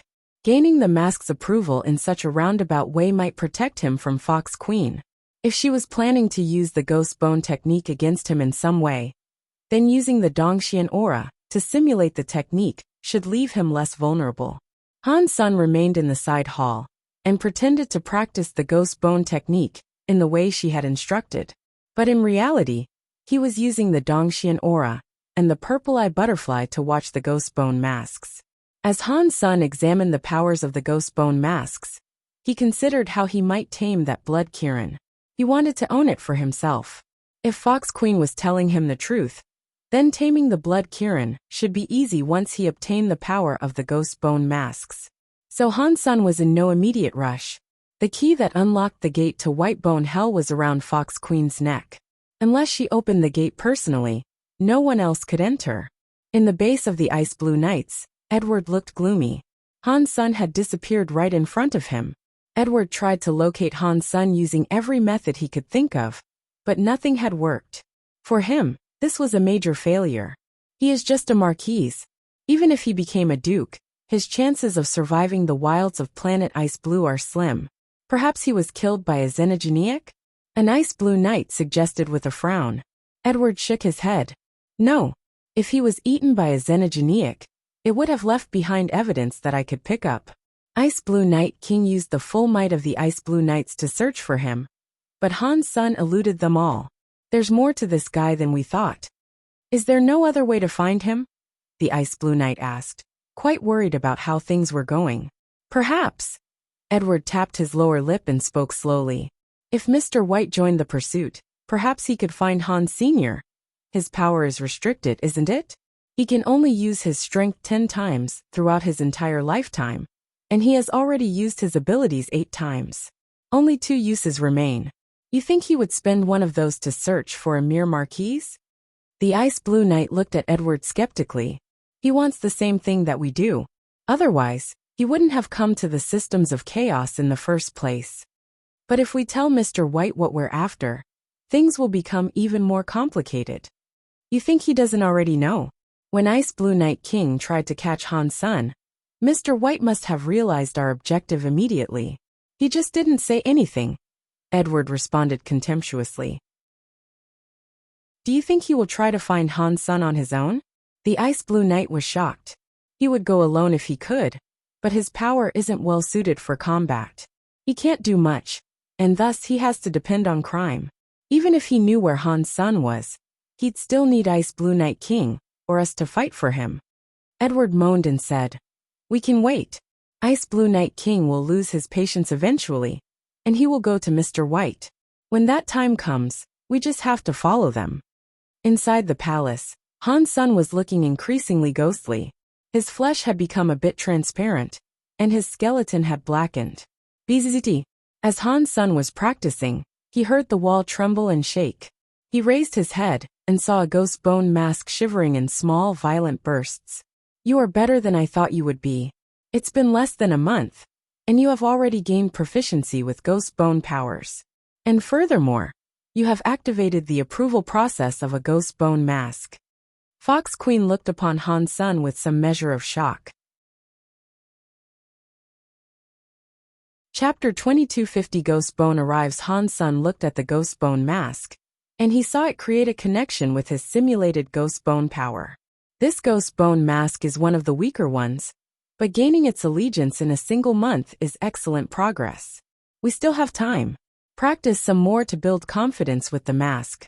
And Fox Queen turned to point at a different mask. If you can forge a connection with this ghost bone mask instead, killing the xenogeniac should come easy. Han Sun looked at the mask Fox Queen was indicating. He used his Dongxian aura and the purple eye butterfly to examine it. It was indeed the strongest ghost bone mask there. Its power surpassed those of the other masks by a substantial margin. What makes this ghost bone mask different from the others? Han Sun asked, pretending he hadn't noticed its strength. Fox Queen said, they are all half-deified xenogeniac skulls, but some of the creatures were stronger than others. That ghost bone mask is made from the skull of a demon of hell. Ghost Bone spent a lot of time and effort on that one. And I do mean a lot. Its powers were almost deified. It is the strongest ghost bone mask here. Don't worry, it's just a xenogeniac king that I need to kill. No matter how strong it is, the power of something half-deified will surely be enough to kill it. I can just use the mask that I've already claimed. Han Sen raised his hand toward the ghost bone mask he had already established a connection with, and the mask flew over to him. He clutched it in his hands. Before he had ghost bone powers, simply touching the mask had sent Han Sen shooting back into a wall. Now that he could hold the mask freely, he could get a real sense of its overwhelming power. Han Sen used his Dongxian aura and purple eye butterfly to get a good look at the mask. Then he settled it on his face. As soon as it touched his face, power surged into Han Sen's body.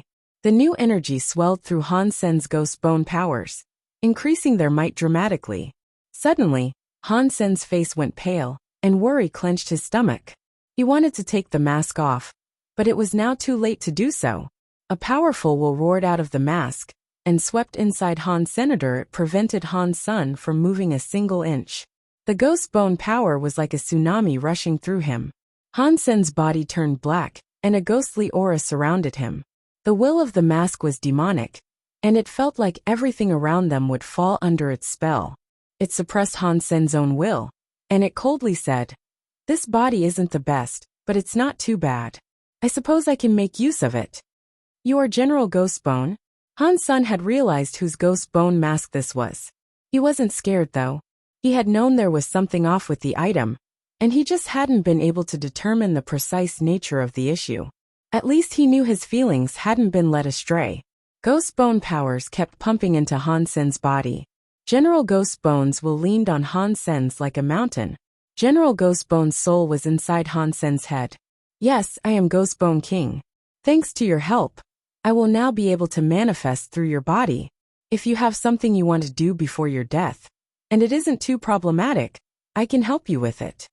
Han Sen used his Dongxian Sutra to stop simulating the ghost bone power. The ghost bone powers that were surging into his body screeched to a halt. General Ghostbone seemed surprised. "You didn't practice the ghost bone technique, but even so you can make use of its power? That is quite tricky." "My body isn't a ghost bone body, so why do you want to use it?" Han Sen asked emotionlessly. "You're just a duke, so I can make your body a ghost bone body with minimal effort. And yes, I am going to make use of your body." General Ghostbone growled, his voice hard. He stopped trying to suppress Han Sen's will, but the ghost bone power from the ghost bone mask became stronger. The black ghost bone power settled over Han Sen's every cell, and it made his genes look different. Han Sen cast jade skin, and he turned into a jade statue. The ghost bone powers sank into him slowly, but they couldn't change the shape of his body.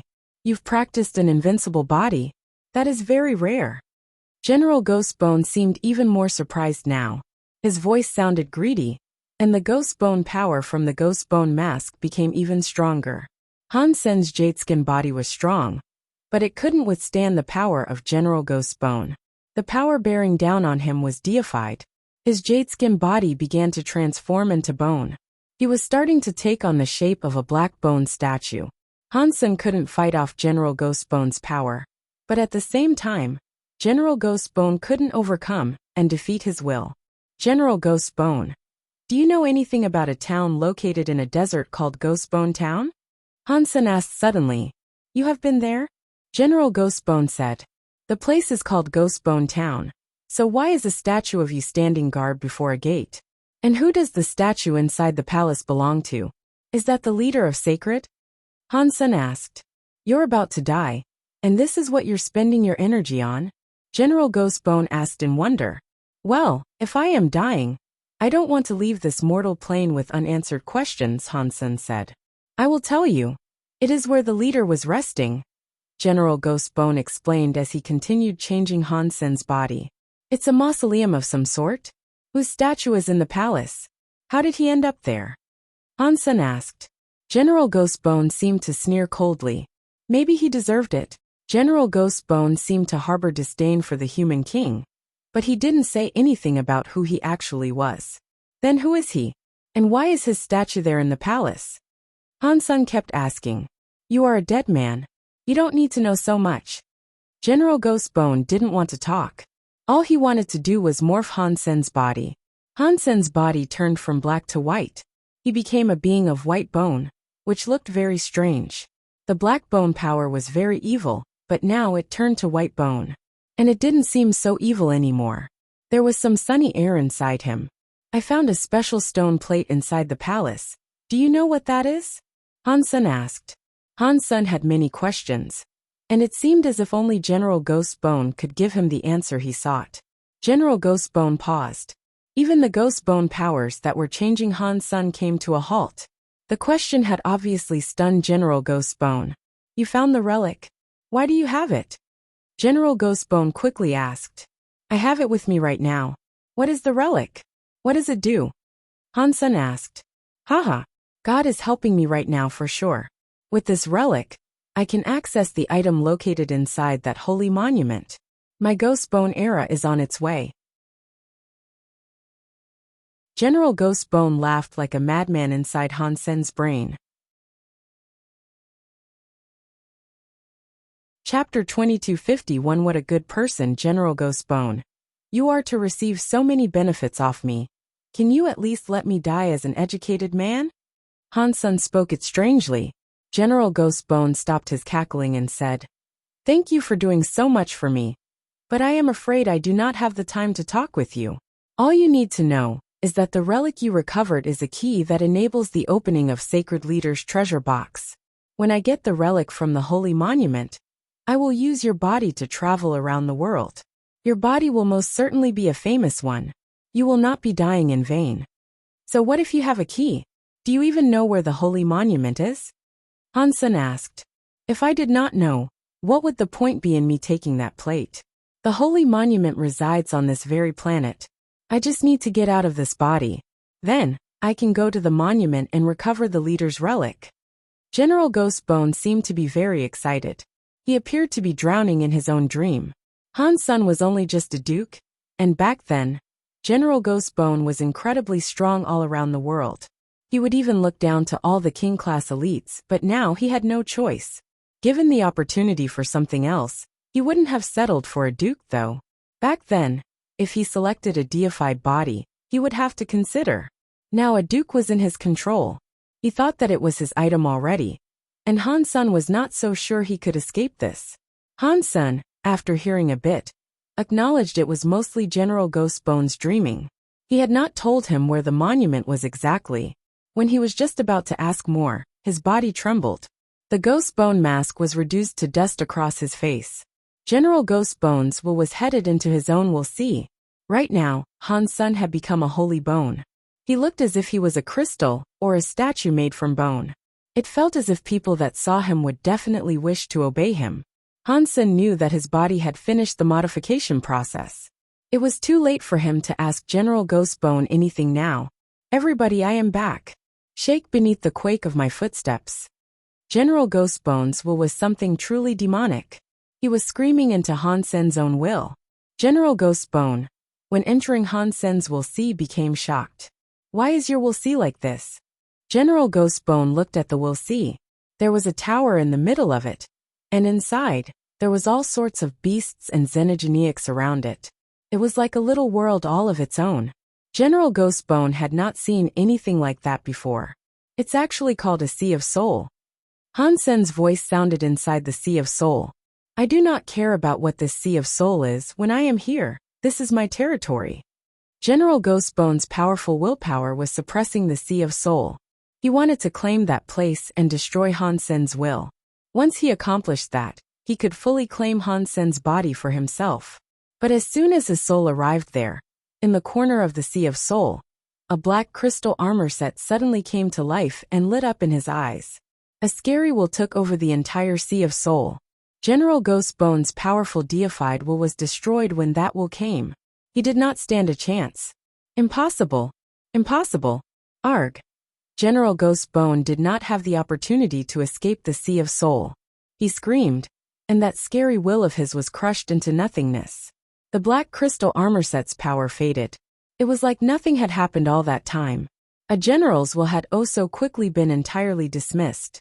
Why was he in such a rush to commit suicide?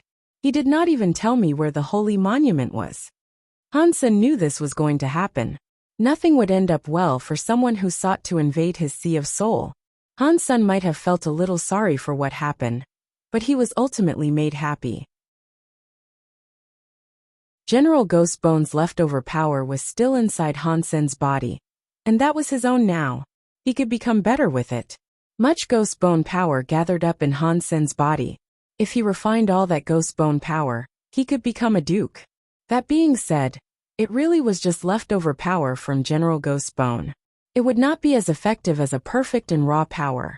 Still, it was deified power. The strength and purity was naturally far better than a duke's. Every ounce of that power was utterly priceless. Now Han Sen's body was filled up with deified Ghost Bone power. His body was like a treasure in itself. He did not have to locate any more resources. He only had to refine that power, and likely level up from it. And it wasn't just his Dongxian Sutra and Bloodpulse Sutra that would level up. Even his The Story of Genes might level up to become Duke. It had the possibility of even going further. General Ghost Bone was nice. It was a shame he died so early. It would have been perfect if he was able to tell me where the holy monument is. Han Sen sighed. Han Sen was thinking for a bit, and then he opened his eyes. He saw Fox Queen standing in front of him. "My dear, thank you so much," Han Sen coldly said, as he looked on Fox Queen. Now his body was like Ghost Bone's. Fox Queen had not seen what had occurred inside the Sea of Soul, so she was not yet aware that he had died. Now he could disguise himself as General Ghost Bone, and in doing so fool Fox Queen. Fox Queen looked at Han Sen and laughed. "You look very evil. Ghost Bone, do you think I will help you? You locked me up here for 1,000,000,000 years all to make me suffer. I have waited for this for so long. Now that you have a body, and you cannot use your power for a while. You are just a duke too, so the time has come for me to kill you." Han Sen was shocked. He did not expect this. He wanted to disguise himself as General Ghost Bone. Also, he could fool her. He thought he could get some secrets from her too. He did not know this was going to happen. Fox Queen looked strange. The substance chain around her body was tangling her. Her white hair was waving, and her fox tail was trembling. She was going to break the air. The chain and the shackles were full of a black smoke. 5 ghostly hands tried to hold onto Fox Queen's neck, wrists, and ankles.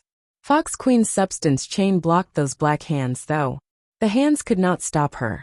Fox Queen reached her hand out, and the substance chain was going right for Han Sr. "Hang on. I am not General Ghost Bone. I am San Mu," Han Sen quickly said. "Maybe that trick might work on others, but it won't work on me." Fox Queen did not believe Han Sen, and the substance chain kept going for him. It was not going to relent. Fox Queen believed this was her only chance. Her body was tied up, and she had spent most of her power suppressing the metal chains. The actual power she could use was a very small amount to her total, and she needed to kill General Ghost Bone, while his body was still only a duke. If it was any later, she would not have that chance. Fox Queen had waited many years for this opportunity. Chapter 2252. I really am. Sanmu. Han Sen quickly retreated, and he summoned his gold demon bug king, Bysema, to shield his exterior. Boom! The invisible substance chain came down upon the gold demon bug king, Bysema. The Bysema kept trembling, and squeaky noises sounded loudly. It sounded as if it was going to break. Han Sen was shocked. Most of Fox Queen's power was being used in dampening the chain's restrictions on her. Even so, the demon bug king Bysema could not withstand a small amount of her total power. If she was to repeat that same action a few more times, she was sure to break it. A deified elite sure is scary. Just a little amount of power is able to beat any sort of creature. Han Sen was thinking about how he might escape this extremely difficult situation he had found himself in. Fox Queen was not surprised Han Sen had been able to block her first strike. She thought he was General Ghost Bone, and so that was why she was not surprised he had managed to deflect the hit. The substance chain she slashed did not relent. It was like a chain that snared the demon bug king Bysema, and it tightened and tried to throttle it. Han Sen saw that the Bysema was flickering. A lot of its gold dust was being scraped away by the tightening noose. He frowned. "Fox Queen, when I first came here, do you remember the first thing I said?" Han Sen was talking with Fox Queen while he was still inside the Bysema. "Ghost Bone, save it. This is the day you die," Fox Queen coldly said. Han Sen quickly thought for a moment, and then said, "What about the things we spoke about during our time in White Bone Big Hell?" Ghost Bone could not have heard that, surely. "You said my name of Sanmu is bad. You said 1 wood was boring enough. And the fact that I have 3 would makes me super boring." Fox Queen was shocked. She frowned and looked at Han Sen, and it seemed as if she was starting to believe his claims. "General Ghost Bone's will was destroyed by me. I was afraid you might want to enact revenge on me. And so that is why I initially maintained the disguise and pretended to be him. I am really not Ghost Bone," Han Sen said. Fox Queen gazed at Han Sen for a while, and she then asked, "What was the xenogeniac you saw inside White Bone Big Hell?" Han Sen immediately described the face of the xenogeniac.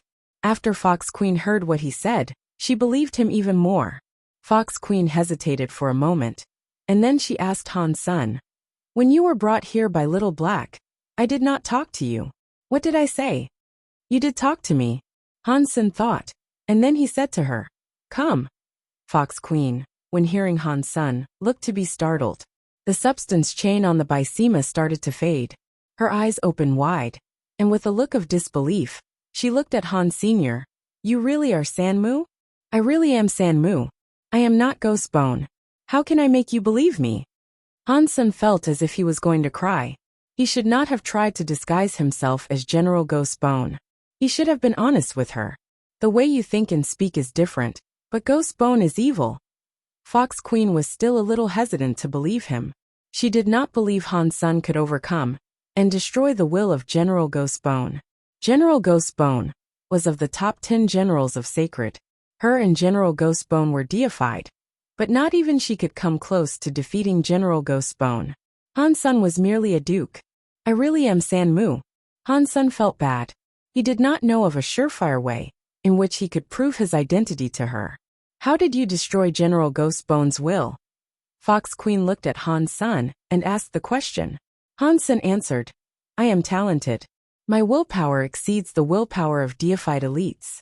For General Ghost Bone to invade my will with his own was nothing more than a death wish I could grant." Fox Queen still did not believe it, and she looked at Han Sr. She knew General Ghost Bone well, and he really did not sound like him while speaking. Han Sen thought and said, "Even if General Ghost Bone overtook my body, he would not have access to my memories. It is possible. Consuming one's will and taking over their memories is not a difficult task for Ghost Bone," Fox Queen said. Han Sen stayed quiet. He could not explain this. Fox Queen suddenly smiled. "It is easy to prove if you're Ghost Bone. Follow me to White Bone Big Hell, and we will see." "Why?" Han Sen asked. Fox Queen smiled. "The xenogeniac in White Bone Big Hell is the product of a mistake on Ghost Bone's part. Ghost Bone did not know what was going on outside, and when he returned, it was only as a Ghost Bone mask. He never entered White Bone Big Hell again, and so he does not know there is a xenogeniac inside. And that xenogeniac was approved to be there by White Bone Big Hell. Ghost Bone used to be the boss in White Bone Big Hell. So if you are Ghost Bone and you go to White Bone Big Hell, the xenogeniac will sense your presence. It will fight you. White Bone Big Hell cannot have 2 leaders." "I can try," Han Sen said. Fox Queen did not say much, and so she simply walked to the other side of the main hall. She used the key to open the hellish skeletal gate. Then, she brought Han Sen back to White Bone Big Hell.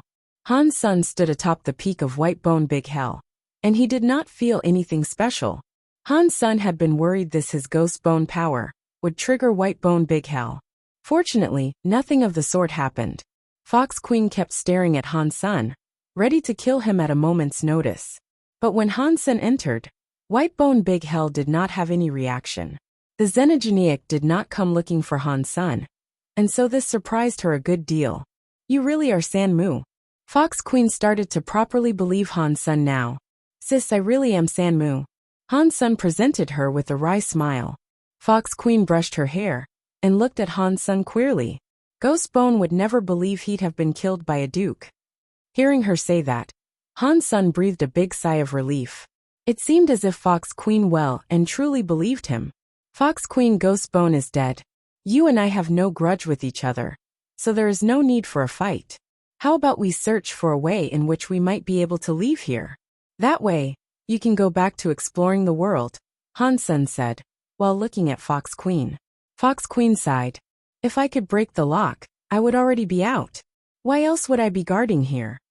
You cannot leave this place alone. Maybe there will be the way with both of us. Tell me about the lock, and maybe I will have a way to break it. Han Sen wanted to keep Fox Queen, and he wanted to find out if there was a way to leave that place. That past month, Han Sen had spent time examining the restrictions and boundaries put upon the palace. He used his purple-eye butterfly to see things, but he did not find a way in which to break the restrictions. Now things were different. Ghost Bone had used the rest of his power to give him a Ghost Bone body. Han Sen could now break the restrictions he wagered. Chapter 2253 The Hope to Break, What Binds Ghost Bones, will have been destroyed by the black crystal armor. The Ghost Bone power was now left inside Han Sen's body, and although Han Sen could not make much use of it, his power was the same as that restrictive power. That provided him a new possibility. Han Sen needed to find a way in which he could break the restrictions, and by doing so, perhaps be able to escape that place. But with Fox Queen there, she would not allow him to go and try various methods willy-nilly. If it came to a fight, Han Sen would not be able to defeat her. So he had to find a way in which he could pretend to be nice, and then break the restrictions. These trappings are something that not even I am able to break. What makes you think you can do it? Fox Queen rolled her eyes at Han Sr. But it is good that you can stay here. At least there will be someone here that can talk to me, and possibly prevent boredom settling in again. That sounds good, but no matter how pretty you are, it'll be boring after a while. I don't have the mood or want to stay with you explicitly, Han Sen thought to himself. You cannot say that. Ghost Bone changed my body to a Ghost Bone body, but I can still make use of a Ghost Bone power. I think the restrictions that trap this place are associated with the Ghost Bone powers. It would not be impossible to break, Han Sen said. Fox Queen looked rather bored now. The restrictions here aren't solely of Ghost Bone powers. Even if Ghost Bone was reborn, he would not be able to unlock them, because he wasn't deified. That is especially true of you. Just stay with me here, and things will be fine. After that, Fox Queen returned to the palace. Han Sen followed her back to the palace too. It looked like the Fox Queen was not putting much stock in the prospect of escaping, and neither was she in much of a mood to talk about it. Han Sen could only examine and analyze the restrictions of the palace alone. Han Sen was not going to look at Fox Queen's restrictions just yet. Right now, he was examining the restrictions in the walls. If he was able to break them, Little Star could take him out of there. Using Dongxian aura to observe the restrictions in the wall, he noticed they were perfect. The substance chains were bound tight, and they had a strange formation. Even if he was to use Super Spank, Han Sen's power would not be sufficient enough to break the chains. If that was in the past, Han Sen would have no possible way of doing this. But now he had a Ghost Bone body, and on top of that, he had the Ghost Bone power of a deified being. It was not impossible. If Fox Queen was able to break one of the lines and let him slip through before, Han Sen thought he could make a way out himself. Han Sen used the purple-eye butterfly to check out the entire palace. He was trying to see how the palace was built, and in what manner. The restrictions were not added separately. They were wound and built into the core of the construct itself. The stone of the palace was a part of the restrictions. Even Fox Queen herself was a part of that restriction. Unless the whole palace's restriction was wiped out, Fox Queen would never be able to leave. He wanted to break the palace's entire restriction, but by doing so, he would be challenging Fox Queen's own power. That was why she was not hoping to escape. General Ghost Bone was smart. He himself came up with the palace's design, and then went ahead to build it. The restrictions here are quite amazing, but it was all made through the Ghost Bone technique. Now that I have a Ghost Bone body, if I can identify a flaw in the construct, I might be able to escape, even if destroying the entire trappings will be difficult. Han Sen continued his analysis of the palace. Suddenly, Han Sen's heart jumped. In that palace that was full of restrictions, he did indeed manage to find a very small flaw. That should not have even been called a flaw. It was just a loose substance, but to Han Sun it was a veritable hope. Where Han Sun found it was near the fish statue near the pond. That was where he first entered the place from. If I have guessed correctly here, there is a flaw. And that is because Fox Queen kept using her power to force that precise spot open, so the little beast can go in and out in the effort to lure other creatures here. Although Fox Queen's power was unable to break the restriction entirely, after a long period of getting ripped a bit, the substance chain there loosened. Now, Han Sun had a way in which he could escape. On planet Ice Blue, a group of people were hiking deep into the mountains. If Han Sun saw this, he would be quite surprised. And that was because all of Ice Blue Base's big characters were there. Mr. White Crime Ice Blue Knights, a few King-class Ice Blue Knights, Inspector Edward and others. That team was the backbone of the Ice Blue Knights. Mr. White, with the amazing powers you have, not even you are able to deduce where Han Sun might have gotten to? The Ice Blue Knight next to Edward coldly said. Mr. White would not lie, Crime madly responded. Mr. White waved his hand to stop Crime from speaking any further. He coldly said, my powers would not lead me astray, and all I can do is guess where he is right now. The only possibility of me not learning where he is because some strong power prevents me. All I can suggest is that we prepare to fight. And in that case, I suspect a big fight will ensue when we do find him. We will listen to all you tell us, Ice Blue Knight King quietly said. Edward stopped the Ice Blue Knight from talking. They followed Mr. White and continued their onwards march. The group of people were far in the mountains. Mr. White kept leading them all the while calculating something. Why do you keep walking around and around? Come and talk to me. Fox Queen was staring at Han Sun, while she lay down on a jade bed speaking to him. I am looking for a way in which we can break the restrictions binding this place, so that we can leave. Han Sun knew he would not be able to hide it from her, and so he told her straight. Fox Queen, when hearing him, did not believe Han Sun could break the restrictions there. A night of fun is priceless. Stop wasting time, and show some care to the people around you. Fox Queen's voice was layered in seduction, and she was like an enticing devil. Do the rest of the ghost bone masks have half-deified powers? Han Sun looked at the ghost bone masks in the side hall. Fox Queen smiled. Of course not. This is just where General Ghost Bone used to live. When he was here they did have power. But now that his power inside your body, those masks are useless now. Han Sun had thought of a way in which he could leave, but he was still too weak. He could not punch through the restriction that had loosened, and so, he had to find a different way to accomplish that. Han Sun grabbed a mask, and indeed, there was no power. It was however very sturdy. Can you open White Bone Big Hell for me to have a look? Han Sun asked.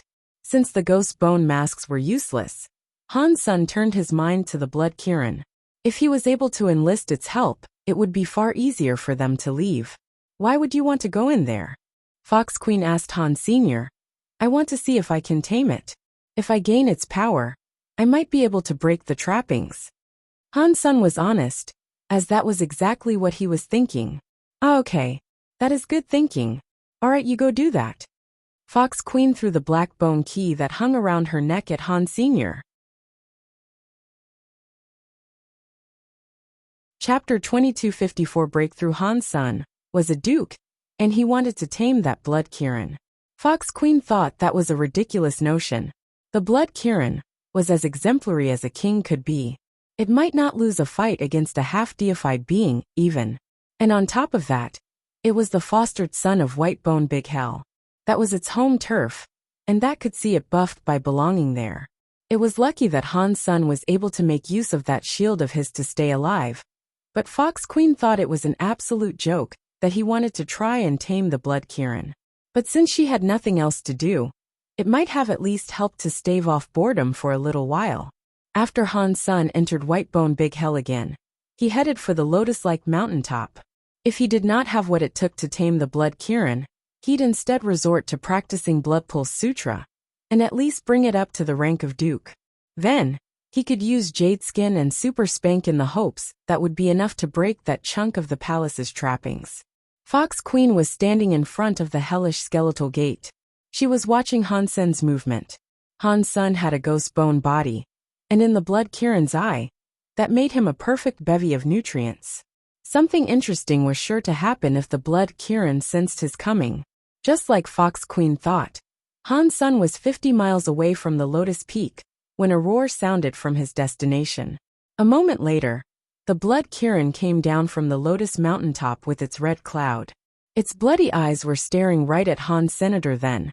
The creature leapt towards him with the sounding of a strange cry. Han Sen saw a red gust coming towards him like a bolt of lightning. That scary power came right before him, and he could not teleport. So he summoned the gold demon bug king by Sima. Catcha! The blood Kirin's talons were carrying a red light, and they came down on the gold demon bug king by Sima. It left a few hefty scratch marks on its surface. It almost broke the Bysema completely, which gave Han Sen a bit of a shock. Without saying a word, Han Sen turned around and ran. The blood Kirin was stronger than Han Sen had believed it to be. Although it was king class, it was there in Whitebone Big Hell. It was likely most half-deified beings would be unable to defeat it. Fox Queen watched Han Sen making use of his gold shield in his hasty retreat. She laughed. So, you still want to try and tame it, do you? Han Sen saw that the blood Kirin seemed to be afraid of Fox Queen, and thus, it quit its pursuit. He felt a great deal of relief. He put away the gold demon bug king Bysema and said, "Let me think of a better way." Fox Queen laughed. She returned to the palace, while Han Sen sat in front of the hellish skeletal gate. He thought about how he might deal with the blood Kirin. That blood Kirin was roaring at Han Sen from a great distance away. Its blood power was booming far and wide, while the crimson clouds grew deeper and darker in the skies. The downpour began to increase in volume. Han Sen sat there in the blood rain. He stared at the blood Kirin and frowned. He used purple-eye butterflies 4 pupils for examination, and in his eyes, the 4 images started to spin. The blood Kirin was very much like Ghost Bone. They were both born in Whitebone Big Hell, but the blood Kirin was not one of the bone. Its powers were completely different to those of General Ghost Bone. The bone and their blood powers were different. It was impossible to use General Ghost Bone's power to tame the beast, and if he tried to do that, it would end up consumed. Han Sen could not think of a better way to accomplish that which he wished to. He sat on the peak and started to practice the Blood Pulse Sutra. If he was unable to tame the blood Kirin, then he would have to take that up to Duke in order to break the trappings of the palace. Han Sen's body had so much deified ghost bone power still in it.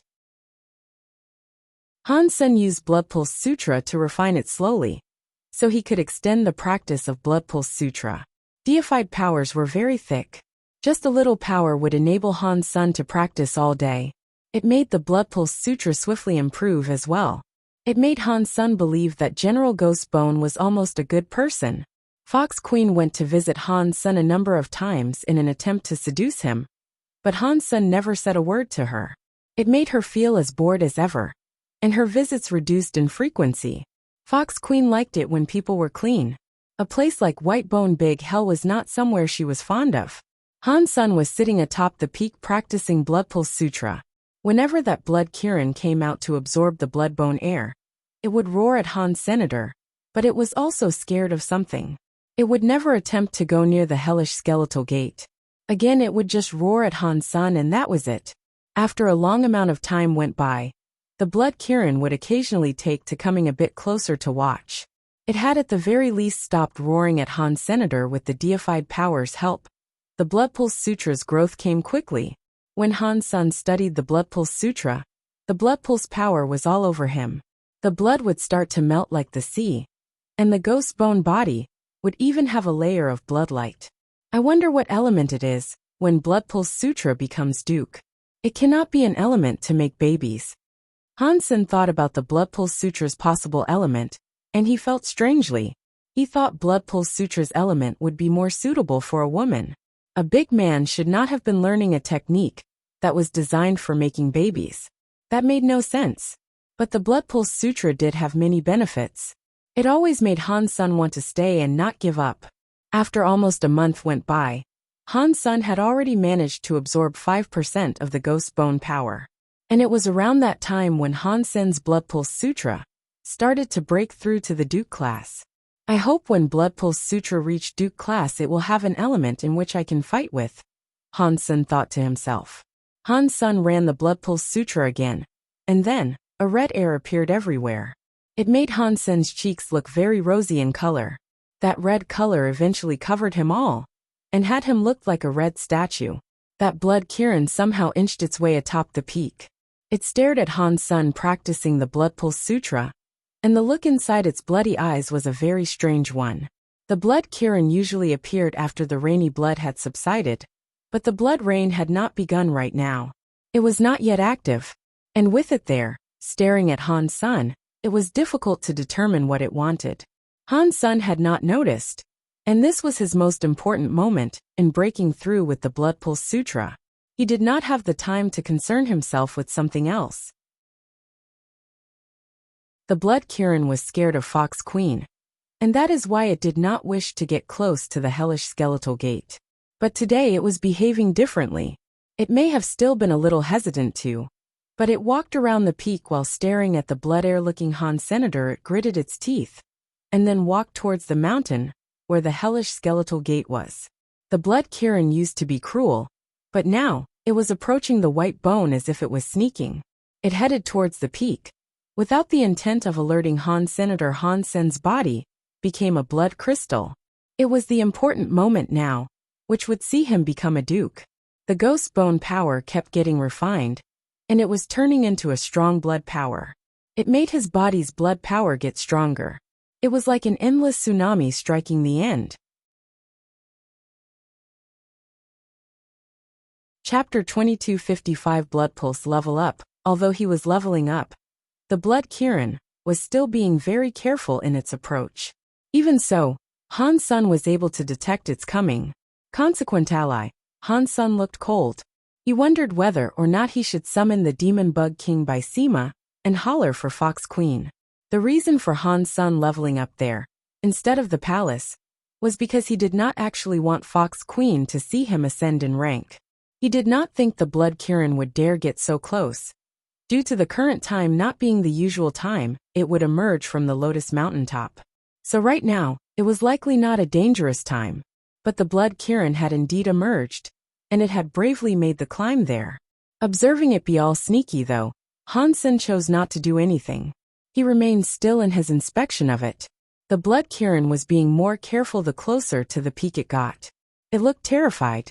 When it was only a few hundred meters away, the blood Kirin took cover behind a rock. It peeked at Han Sen, but it did not come any closer.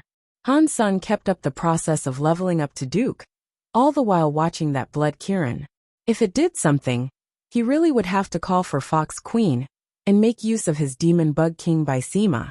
But all the blood Kirin did was watch. It kept looking Han Sen's way, but it did not approach. Han Sen believed it was too afraid, and so, he kept his focus on the leveling up process. The blood inside him was boiling, and his heart thumped like thunder. It was like a machine.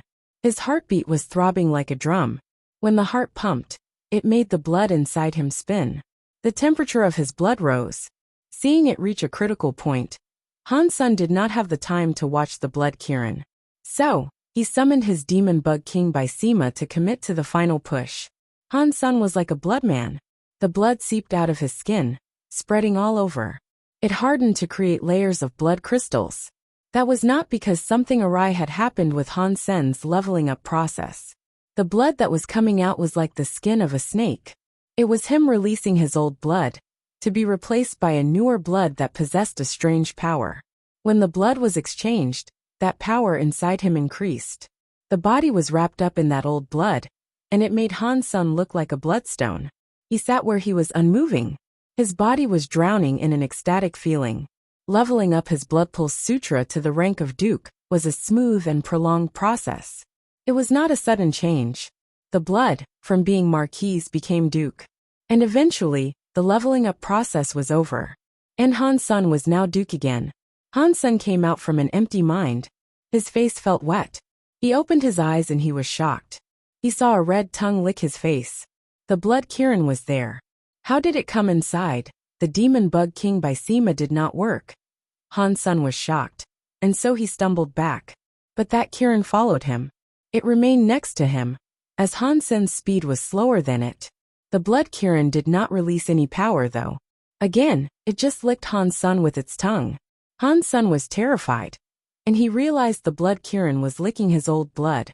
Han Sen stood where he was, afraid of inciting the blood Kirin's wrath. It was so close, and if it was made angry, then Han Sen would have no chance of escaping. He would have to make use of his super god spirit mode. Luckily, the Kirin did not have ire. It only wished to lick Han Senator. It licked away the old blood that was around his body, and it looked as if it was enjoying it. It was as if it was eating an ice cream. This guy likes blood. It's not going to finish drinking my old blood, and then develop a hankering for my new blood, is it? Han Sen thought to himself, as he eyed the Demon Bug King by Sima. The Demon Bug King by Sima was not broken, but Han Sen expected that. If the Demon Bug King by Sima had been attacked, Han Sen would have noticed. It would not have just allowed the blood Kirin to rush right in. Now the Demon Bug King by Sima was in perfect condition, and yet, the blood Kirin was inside it. That confused Han Senator ever since Han Sen possessed the Demon Bug King by Sima. He had never before encountered an opposing power that could breach the item's shield without actually breaking through. Not even little Starsea travel could work against it. While Han Sen was thinking about this, the blood Kirin finished licking up all his old blood. It then stared at Han Sen while it licked its lips. Eating all my old blood, and then wanting some fresh blood too, huh? Han Sen gathered his strength and readied himself for a fight. But all the blood Kirin did was look at him. Eventually, it turned around and returned to the Lotus Mountain. Han Sen froze and thought to himself, what is wrong with that guy? After the blood rain was gone, Han Sen did not see the blood Kirin appear again. That made Han Sen think it to be very strange. It was no longer absorbing blood and bone airs. Did my old blood fill it up? Han Sen wondered. Over the next few days, Han Sen did not see the blood Kirin again. But he did not care much for its absence. Even with the Blood Pulse Sutra becoming Duke, Han Sen did not think he would be able to defeat the blood Kirin in combat whilst in Whitebone Big Hell.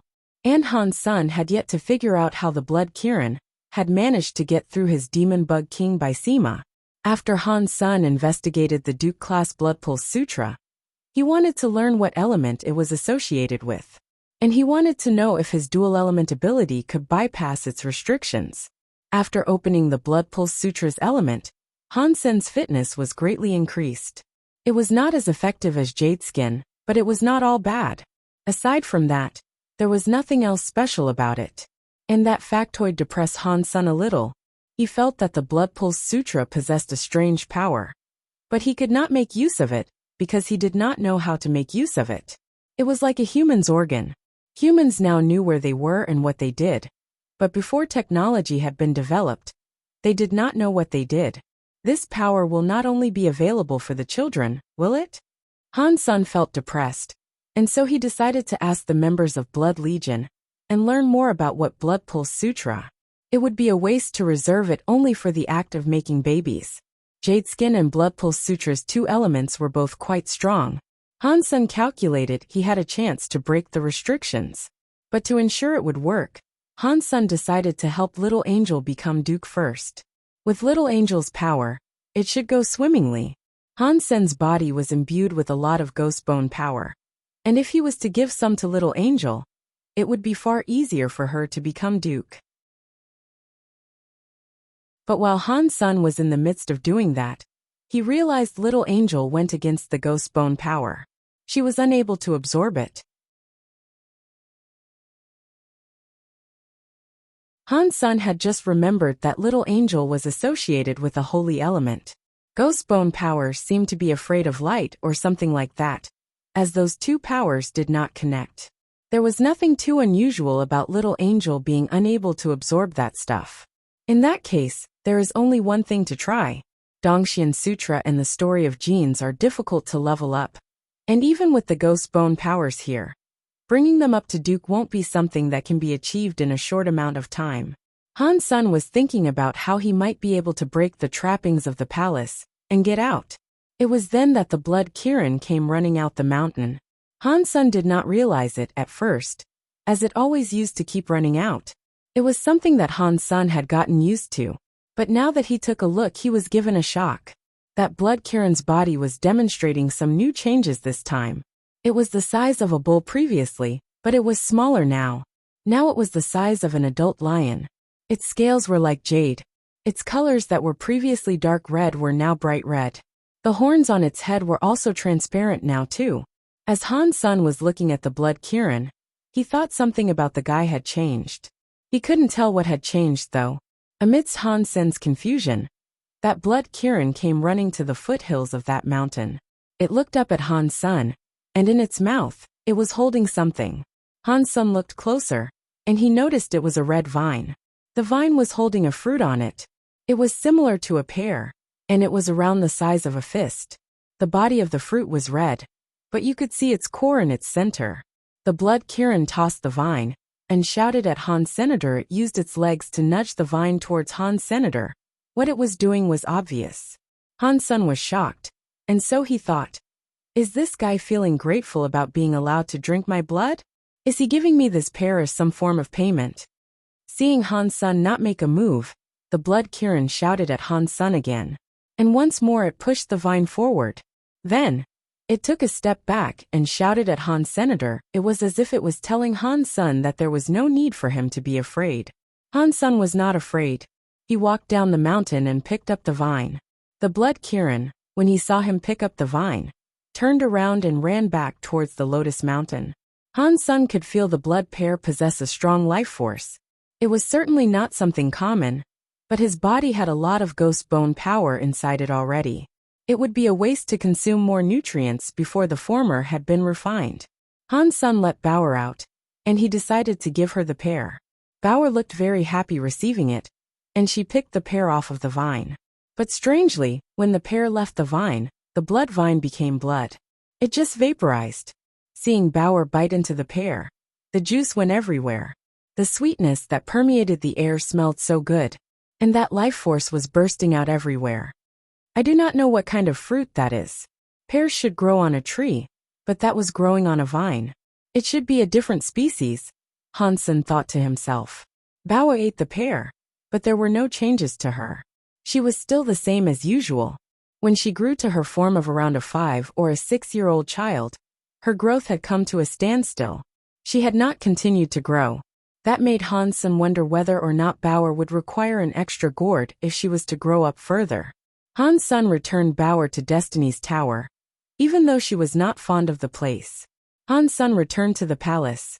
He wanted to investigate the weakness of the trappings, and gauge whether or not he was strong enough to break it yet. If what he tried did not work, then Fox Queen would grow suspicious. That would mean he would be unable to escape there. I do not know what you men think of all day long. Is practicing more fun than playing with a pretty woman? Fox Queen's body was spread out across the jade bed. Her eyes were staring at Han Sun in a seductive manner. The entire time he had been there, Fox Queen had used all manners of tricks to try and seduce Han Senator. It was fun. But Han Sun never acted on anything. That just annoyed her. She was a deified fox. She had a talent when it came to luring others, and countless amounts of deified men had been forced to kneel beneath her skirt. Han Sun did not do anything with her, though, and that was something of an insult. So Fox Queen used all her skill to deliberately seduce Han Senator, but even so, nothing she tried worked. That surprised Fox Queen. If a deified man would manage to not fall for her charms, then that was okay and rather expected. But Han Sun was only a duke. It was very surprising that he did not do anything, and it altered her perception of him. It is no wonder he was able to destroy Ghostbone's will. He is remarkably talented. His will must be as strong as a deified elite for sure. Fox Queen started to admire Han Senator, but that did not mean she would stop trying to seduce Han Senator. Being imprisoned for so long was a very boring and lonely thing. She had just found a toy to play with, so she was not going to give it up so easily. Fox Queen was not someone who did not have any patience. So, she had been watching Han Sun with the determination to find out what sort of woman Han Sun liked. But sadly, what made Fox Queen so upset was that Han Sun was not a picky man. Fox Queen tried to approach Han Sun with every type of woman, and she was easily seen through. Han Sun admired her, but it was a different type of admiration.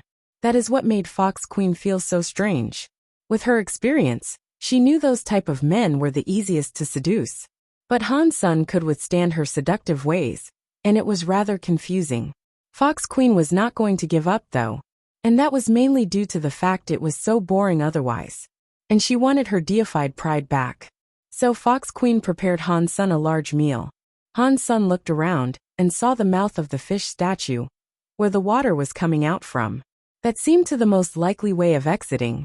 If Han Sun did not look at there, Fox Queen would not have grown suspicious.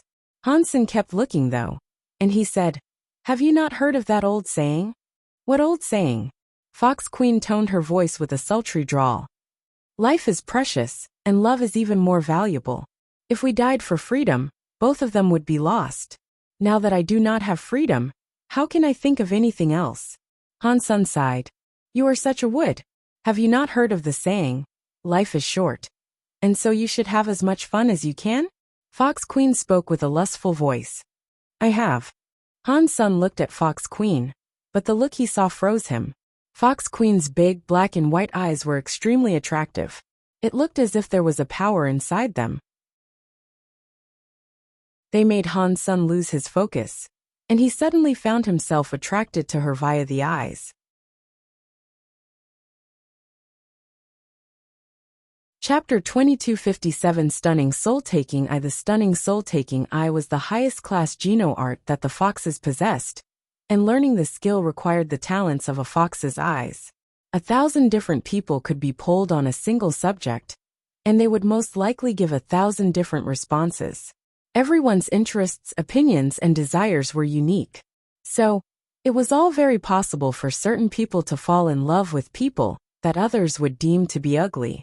For both men and women, love at first sight was a very important concept. When a fox made use of the stunning soul-taking eye, it would allow the fox to capture the desires of their target. They would look perfect in the eyes of their prey, like a dream come true. So, no matter what Fox Queen did, her target would believe her to be absolutely perfect. Every movement was soul-snaring, too alluring to be denied or escaped from. The amazing thing was that the skill wouldn't deprive the target of their will. The target simply became captivated by the woman they saw. It was the woman of the target's dreams after all. Han Sun stared at Fox Queen in surprise. Today, Fox Queen was looking exceptionally beautiful, but at the same time, she looked the same as she always did.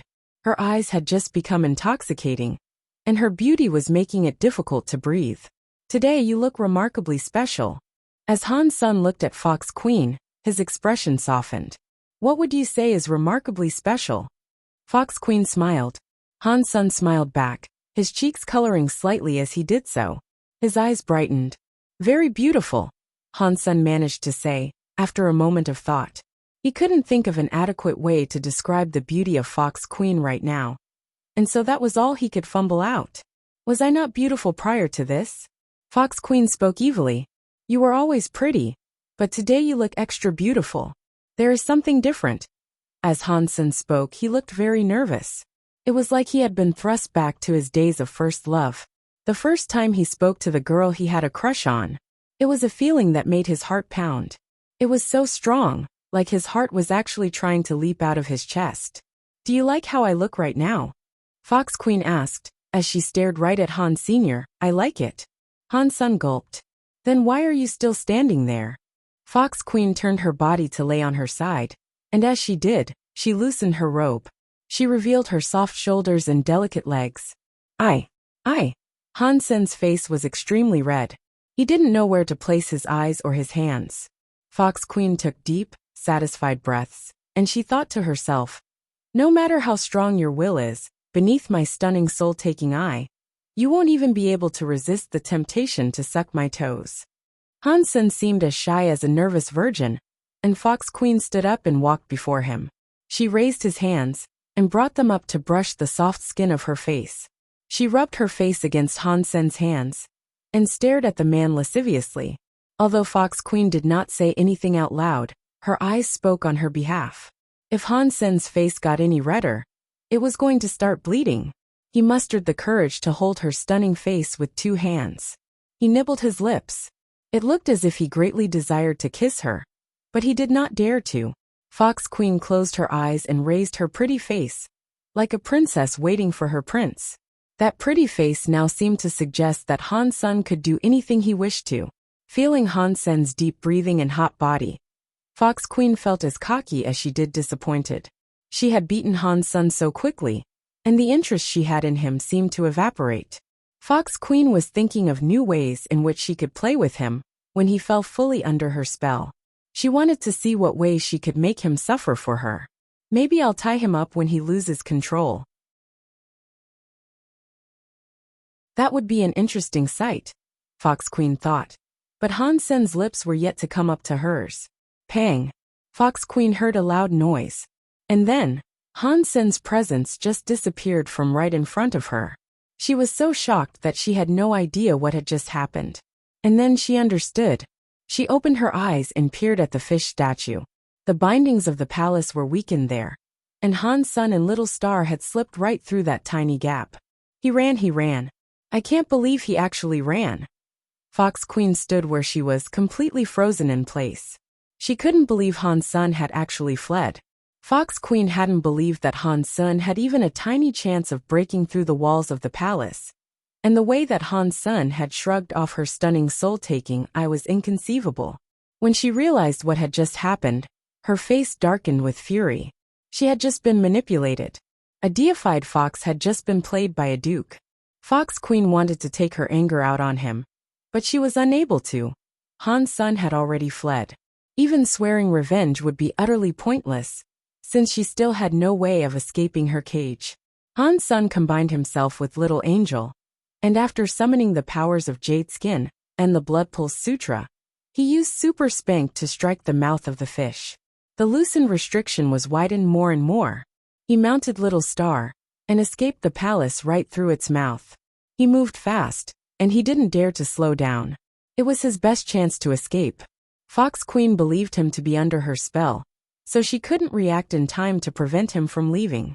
And just as Han Sen thought, it played out all too smoothly. He almost struggled to believe it had worked out so well. I left. It is great to have a beautiful woman with you, but I could not stay there forever. Han Sen rode Little Star and traveled through the stone.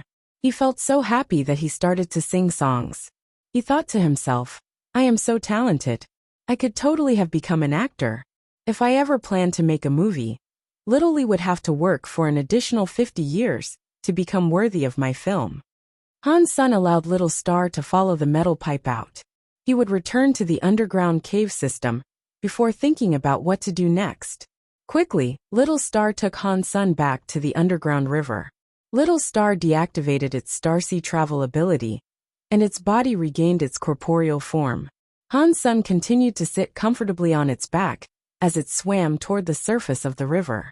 Little Star brought Han Sen out of the underground river with a splash, and they floated along the surface. Han Sen sighed. He looked around and he froze. Ice Blue Night King, Crime, Mr. White, Edward, and others were standing on the shore not too far away. Their mouths hung open as they stared at Han Sen, who was still dripping with water. They all looked at each other for 3 seconds. It was very quiet, and there was only the sound of the river water to be heard. It was like time was standing still.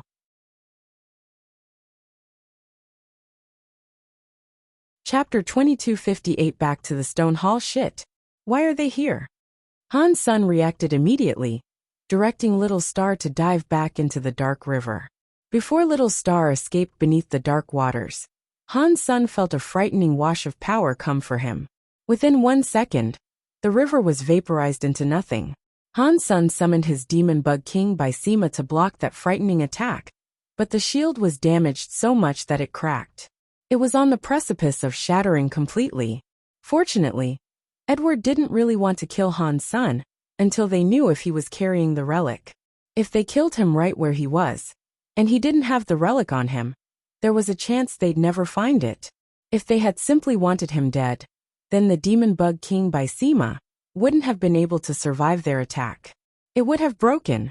Even so, the demon bug king by Sima could no longer be used. So Han Sun put it back in his Sea of Soul.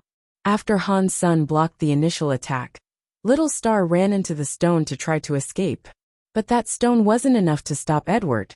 A scary power enveloped him, and the rocks were torn asunder in a path that extended 1,000 meters ahead. Crime ran forward as well, waving his fists. Han Sun guided Little Star onto a different route. It looked like their pursuers had enough power to accomplish anything. The underground rocks were like bubbles to them. One punch could cleave 1,000-meter trench through the stone. Wherever Han Sun went, they could catch up with him quickly. It was like they had placed a tracking device on Han Senator. Even though he and Little Star were keeping ahead of them, he could never truly shake their hot-heeled pursuit. Han Sun, this matter doesn't concern you. Give me the item, and you can be allowed to live, Mr. White said. The item is mine. Why do I have to give it to you? Han Sun asked as he continued his flight. The stone plate was not theirs by any right, so Han Sun had no plans of returning it to them. Not in the least. You don't have the option of keeping the item. If you want to live, you have to give it up. Do you want to live? Or do you want to die because of it? Ice Blue Night King said. I want to live, but I also want the item, Han Sun said. Because Edward wasn't willing to send a lethal strike after Han Sun, the rocks were still shielding him adequately. So, Han Sun could evade capture for the time being. But he couldn't keep running like that forever. Han Sun gritted his teeth and let Little Star take him back to the palace. Fox Queen was so angry. She was still grinding her teeth when she suddenly heard a loud noise. She turned to see Han Sun and Little Star bursting back out of the fish's mouth. Han Sun looked at Fox Queen, who was just gazing back at him. He smiled awkwardly. Pretty lady, I have been thinking. I miss you so much, I couldn't help but return. When Fox Queen saw him, a frown crossed her face. It was as if she was trying to hear something, but she eventually squinted and smiled back at Han Sr. It looks like you have offended many people. They are already right outside the palace. And they are certainly quite strong. Those are not of any importance. You can feel free to ignore those guys. They cannot break through the restrictions of this place anyway. Pretty lady, should we carry on with our kissing game? Han Sun said with a cough. I don't want to play it now. I want to play something more exciting. Fox Queen waved her hand, and invisible cords of power lashed around Han Sun and Little Star. She hung them from one of the high beams of the palace, upside down. Fox Queen gripped a whip and approached the hanging Han Sun and Little Star. She stroked Han Sun's cheek and smiled. You gave me a big surprise earlier. How should I repay you? After that, Fox Queen raised her little whip. Han Sun hastily pled. Don't do it, pretty lady. We should talk. I only want to do this. I don't want to talk. Fox Queen's pretty face looked cold. She used to be so strong in the Geno universe. She had been known as a powerful negotiator, and even negotiating with deified elites didn't put her at a disadvantage. She absolutely hated Han Sun, and she now wanted to teach him a lesson more than ever. As they spoke, Fox Queen raised the whip in her hands. She wanted to give him a deep lesson to vent some of her frustration. Pretty lady, let us strike a bargain. I will help you escape this place, and then there will be no reason for a grudge between us, Han Sun quickly said. Fox Queen was shocked. She would have rolled her eyes if Han Sun had made this offer before. But he had just proven his ability to escape the palace. Now, she was starting to believe him. Are you playing games with me again? Fox Queen smiled, but her eyes looked frighteningly cold. If I lie to you, big sister, I will go straight down to hell, Han Sun frantically swore. Fox Queen smiled, and she brushed Han Sun's cheek and said, Such a good brother, always happy to give me surprises. How could I possibly let you die? After that, Fox Queen's smile turned cruel. The whip in her hand straightened like a spike. And then Fox Queen used it to stab. The spiky whip pierced through Han Sun's pants, almost catching the family jewels as it went through. It slammed into the wall behind Han Sun, and the lower half of his body turned to ice. If you lie to me again, I am going to make a eunuch out of you. Fox Queen grunted coldly, then returned to the jade bed. She settled herself and looked at Han Sr. Tell me, how are you going to help me escape? What is this place? Edward looked at the wall in wonder. They had chased Han Sun deeper and deeper into the planet, clearing away the rocks as they went. But once they reached that point, they were unable to break the stone anymore. Even Ice Blue Night King's power could only trigger small puffs of black air. The stone wall could not be damaged. Edward began destroying all the stone that he could still break, and they quickly realized that it was an underground stone palace. Even their combined powers couldn't harm it. I believe that Han Sun is hiding inside this stone palace. That is why my power is unable to tell us where he is, Mr. White said, as he stared at the stone palace. Mr. White, is there a way we can gain access to the stone palace? Edward asked politely. I'm not very good with things like this. You would have a better chance of breaking through than I would. Mr. White shook his head. I don't know who constructed this stone palace, but even our own power isn't enough to break through its perimeter. One thing is for sure though. Whoever built it must have been a deified elite, Ice Blue Night King said. Opening the palace with brute force is impossible. If we dig up the entire stone palace, we might be able to find an entrance though, Edward quietly said. They had no choice. If they were to find an entrance, they had to dig up the entire palace. Han Sun had only come in and out of the palace via the waterway. He didn't know where the main entrance was either.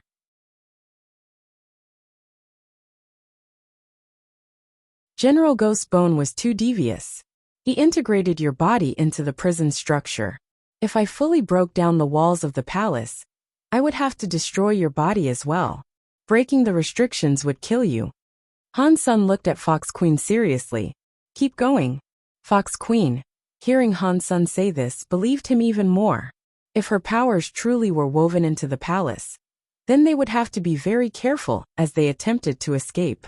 A single wrong move could have devastating consequences for her. Pretty big sister, can we talk more freely? Han Sun asked, nodding to the cords that bound him. Fox Queen huffed and released the power binding Han Senator. He was a free man again. Little Star was still hanging upside down with wide eyes. It looked like the creature was going to cry. If Little Star did something wrong, I will correct him. Please let him go, pretty big sister, Han Sun quickly said. Fox Queen rolled her eyes at Han Sun, but she still complied and brought Little Star down. When Little Star was free, he ran behind Han Sun and refused to reveal himself. He was obviously scared of Fox Queen. Han Sun sighed and went on to say, breaking out of here without injuring you will be difficult. Even a deified elite might not be able to break the restrictions without bringing you an ounce of harm. Skip to the chase, Fox Queen said in annoyance. Han Sun smiled and said, fortunately, I am good with matters that require such skills. I'm confident that I can take you out of this place safely, but I am just a duke and I am weak. The entire process will be rather complicated, and it cannot be done in any short amount of time. When Fox Queen remained silent, Han Sun coughed and said, but if you are willing to cooperate with me, I believe the process can be sped up. What are you asking me to do? Fox Queen gazed at Han Sun with absolute mistrust. You are a part of this prison, so you can control a smidgen of it, can't you? We should start from the section you are able to control. We can use that weakness to pull you away from the core. If we succeed in separating you from the main structure, then even your power will be able to break the restrictions, Han Sun said. Sure, Fox Queen said. But there is one thing I need to ask you, Han Sun added. Fox Queen knew what he wanted, and so she told him directly, if you can free me, I will help you get rid of those guys hounding you outside. Thank you so much, sister. Han Sun looked happy, but he didn't actually have much confidence in the plan. Han Sun had asked Fox Queen to continue stretching the loosened section of their prison to stall her. It also allowed Han Sun to understand the palace on a deeper level. Han Sun gave Fox Queen a steady supply of work to keep her occupied, but taking her out of the prison really wouldn't be easy. He focused less on the efficacy of the plan, and more on keeping her distracted. Now that Han Sun was temporarily safe, he thought about how he might escape. He was surrounded by terrifying enemies. If he was a king-class elite, perhaps he could fight his way out. But for now he could only hold on. The stone plate connects with the sacred leader's relic. Perhaps it will come in useful when I seek to rescue Little Flower. I can't let Edward get his hands on it. Han Sen made his mind up, deciding to go after the sacred leader's relic no matter what it took. But right now he couldn't get out. And he had no idea where the monument was supposed to be. It wouldn't be easy to claim the sacred leader's relic, that was for sure. Pretty big sister, why did Ghost Bone erect this palace here? Is there a reason why this place was chosen? Han Sen was hoping to glean some information about where the holy monument might lay. Fox Queen was General Ghost Bone's wife, so there was a chance she knew a thing or two. Fox Queen shrugged. I know he made a big mistake, and Sacred Leader sent him here to explore. I don't know anything else. That means you think there was some contention between them. Han Sen could hear Fox Queen's concern behind her words. Fox Queen had been locked away for so long, and her boredom had grown to immense proportions. She seemed to like having someone to talk to, so she went on to say, General Ghost Bone looked murderous, but he was incredibly loyal to Sacred Leader. He was practically his right-hand man. How could he make a mistake that would force him to come to this sort of place? Something else must have been happening behind the scenes, but General Ghost Bone was a quiet man. He never really told me what he was doing here. Han Sen couldn't tell if Fox Queen really was clueless, or if she was just pretending to be. He thought for a moment, then said, I found a place called Ghost Bone Town out in a desert. Is that where he lived? Fox Queen frowned. After General Ghost Bone came to live here, he didn't build homes anywhere else. Why would there be a Ghost Bone Town? Tell me what the place looked like.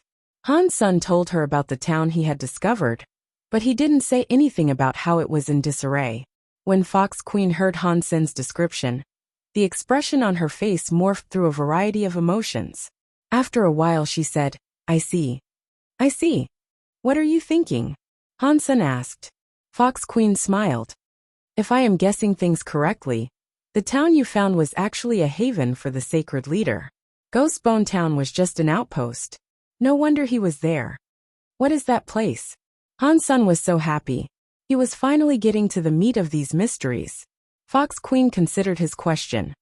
You told me that Sacred was destroyed a long time ago, so talking about it shouldn't matter anymore. If the Sacred Leader was still around, I would not dare speak. After a lengthy pause, she went on to say, the Sacred Leader led the sacred.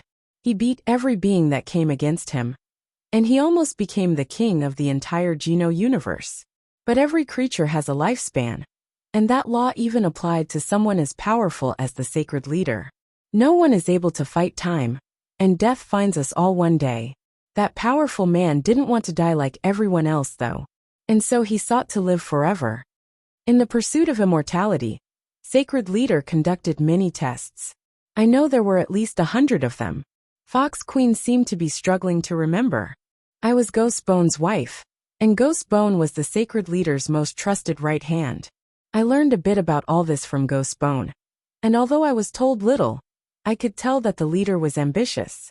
He sent people to the disaster on planet Yuanli, the strange thing in buried Dragon Valley, the holy spirits in the sanctuaries, and the demigod's space. They were searching for the key to immortality, all because of Sacred Leader. The holy spirits in the sanctuaries? What are those? Han Sen's heart almost leaped out of his chest, but he forced himself to look merely curious. I don't know much of the details, as it's only something I heard Ghost Bone say. In Sacred, there is a strange xenogenic space they called the sanctuaries.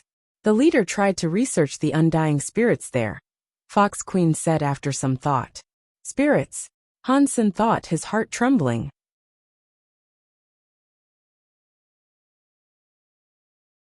If the sanctuaries that Fox Queen mentioned are the sanctuaries that I came from, then the undying spirits she mentioned might be the spirits that I'm familiar with. Only the spirits in the sanctuaries are capable of living forever. If they are killed, they can always respawn at their spirit stone. As long as the spirit stone remains intact, they can live forever. Han Sen believed those spirits were the spirits that the Sacred Leader had researched. When Han Sen considered this research, he thought of two distinct possibilities. One possibility was that the Sacred Leader was merely researching their means of living forever. The other was that the spirits were actually products of that research, created by the Sacred Leader himself. Regardless of which explanation was true, the sacred leader's research ultimately failed. Otherwise, he would not have died. Xie King was one of the spirits that Han Sen had known longest. In the sanctuaries, he could never die. Han Sen had once asked Xie King about this, and he was told that when the spirit entered the Alliance's universe, he became disconnected from the spirit stone. Xie King believed that if he died now, he could never come back. Han Sen wanted to ask Fox Queen more about the sanctuaries, but that was all she knew. She had learned most of what she knew by overhearing General Ghostbone's musings. Han Sen regretted having killed General Ghostbone so easily. If he had been able to speak further with the ancient elite, there was the chance that the man might have answered many of Han Sen's questions. But the Black Crystal's power was beyond Han Sen's control. General Ghostbone had acted rashly, and at the end of the day, Han Sen wasn't the one to blame. They lapsed into silence for a while before Fox Queen said, "I would guess that the Ghostbone town you saw was the haven of the sacred leader. The place was probably named Ghostbone Town to disguise its true purpose." What is a haven exactly? Han Sen had heard the term mentioned many times, but he was unclear about what it actually meant. Fox Queen replied slowly, "The idea is a little complicated, as it can be used for many different situations. Simply put, the sacred leader found a way in which he might live forever, but he hadn't developed it enough to be usable. It was something that would require some time. But I didn't see anything special in that town except for a broken pool," Han Sen said.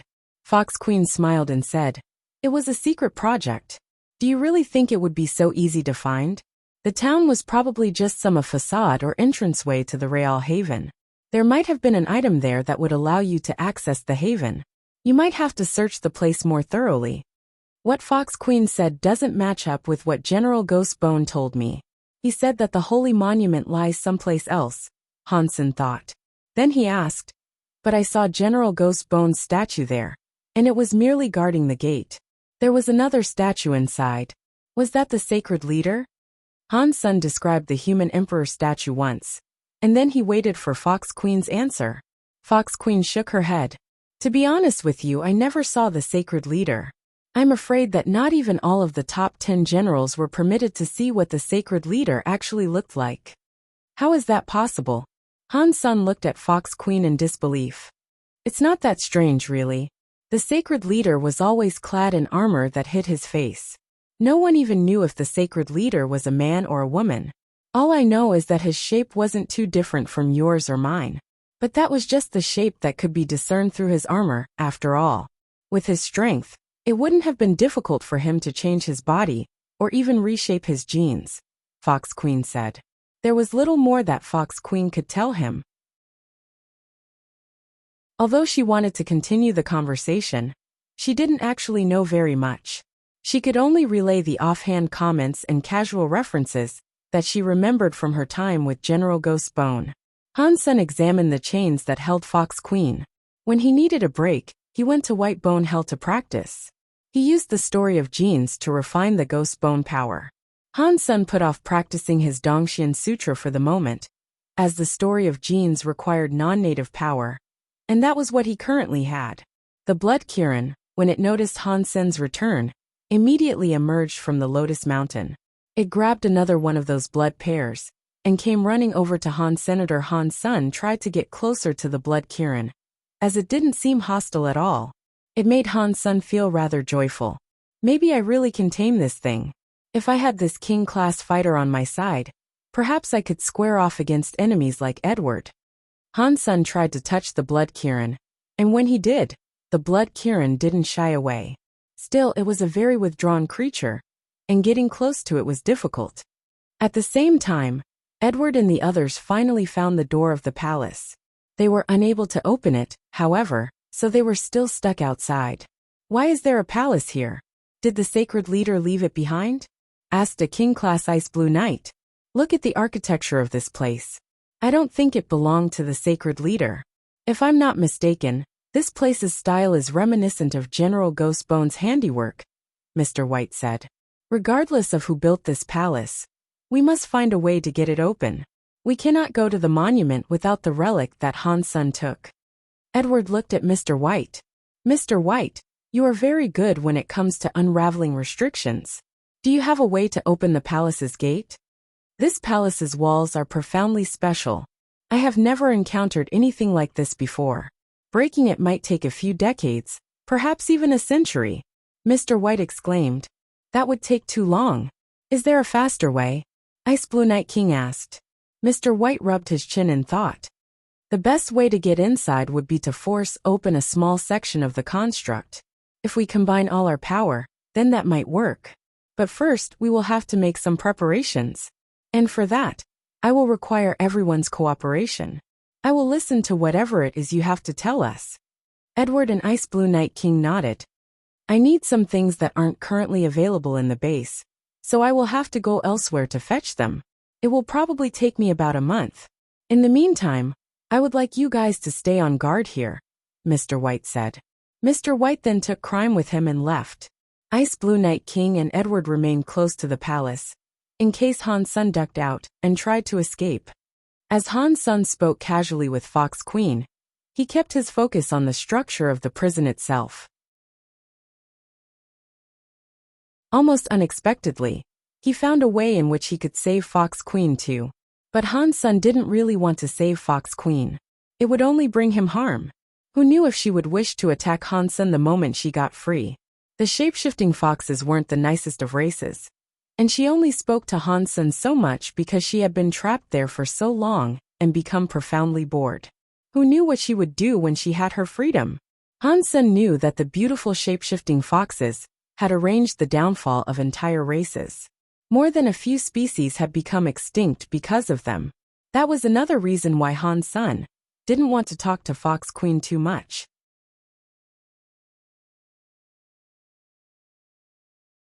Chapter 2261 Blood Kirin's move met Han Sun, spent another 2 weeks in the White Bone Hell. The Blood Kirin came down from its mountain to absorb blood bone air every day. And during such times, Han Sun got to interact with it very closely. The Blood Kirin had initially seemed like a cruel beast, but it wasn't showing any animosity toward Han Sun now, which made him curious.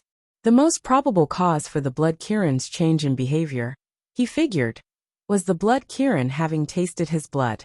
That had only transpired once though. The Blood Kirin had consumed Han Sun's old blood as he leveled up, but he had no plans to feed the beast with his blood again. The Blood Pulse Sutra had become Duke, and Han Sun continued to fuse his blood with the Blood Scorpion Jade Drum. His connection with the drum progressed by leaps and bounds. Now, he was able to use the Blood Scorpion Jade Drum without Bauer's help. That made things quite a bit easier. That day, after the Blood Kirin absorbed more of the blood bone air, it roared at Han's senator. Then it turned around and returned to the Lotus Mountain. When it saw that Han Sun wasn't following, the beast turned around and roared at him again. Han Sun realized the Blood Kirin was inviting him to the Lotus Mountain. Han Sun followed after the creature without hesitation. If he was being invited to enter the Blood Kirin's lair, it might signify that the Blood Kirin was growing more comfortable with him. He followed the Blood Kirin to the Lotus Mountain top. Most of the blood rain had drained off of the peak, but some of the runoff had collected into a small pond. Vines lay in tangles around the pond, and Han Sun spotted blood pairs hanging off of them. The Blood Kirin jumped into the blood pond and made a grunting noise at Han Sun, inviting him to enter. Han Sun hesitated this time, but he still followed the Blood Kirin in. Based on his experience with his other pets, he had learned that showering with a pet was a great way to strengthen his bond with them.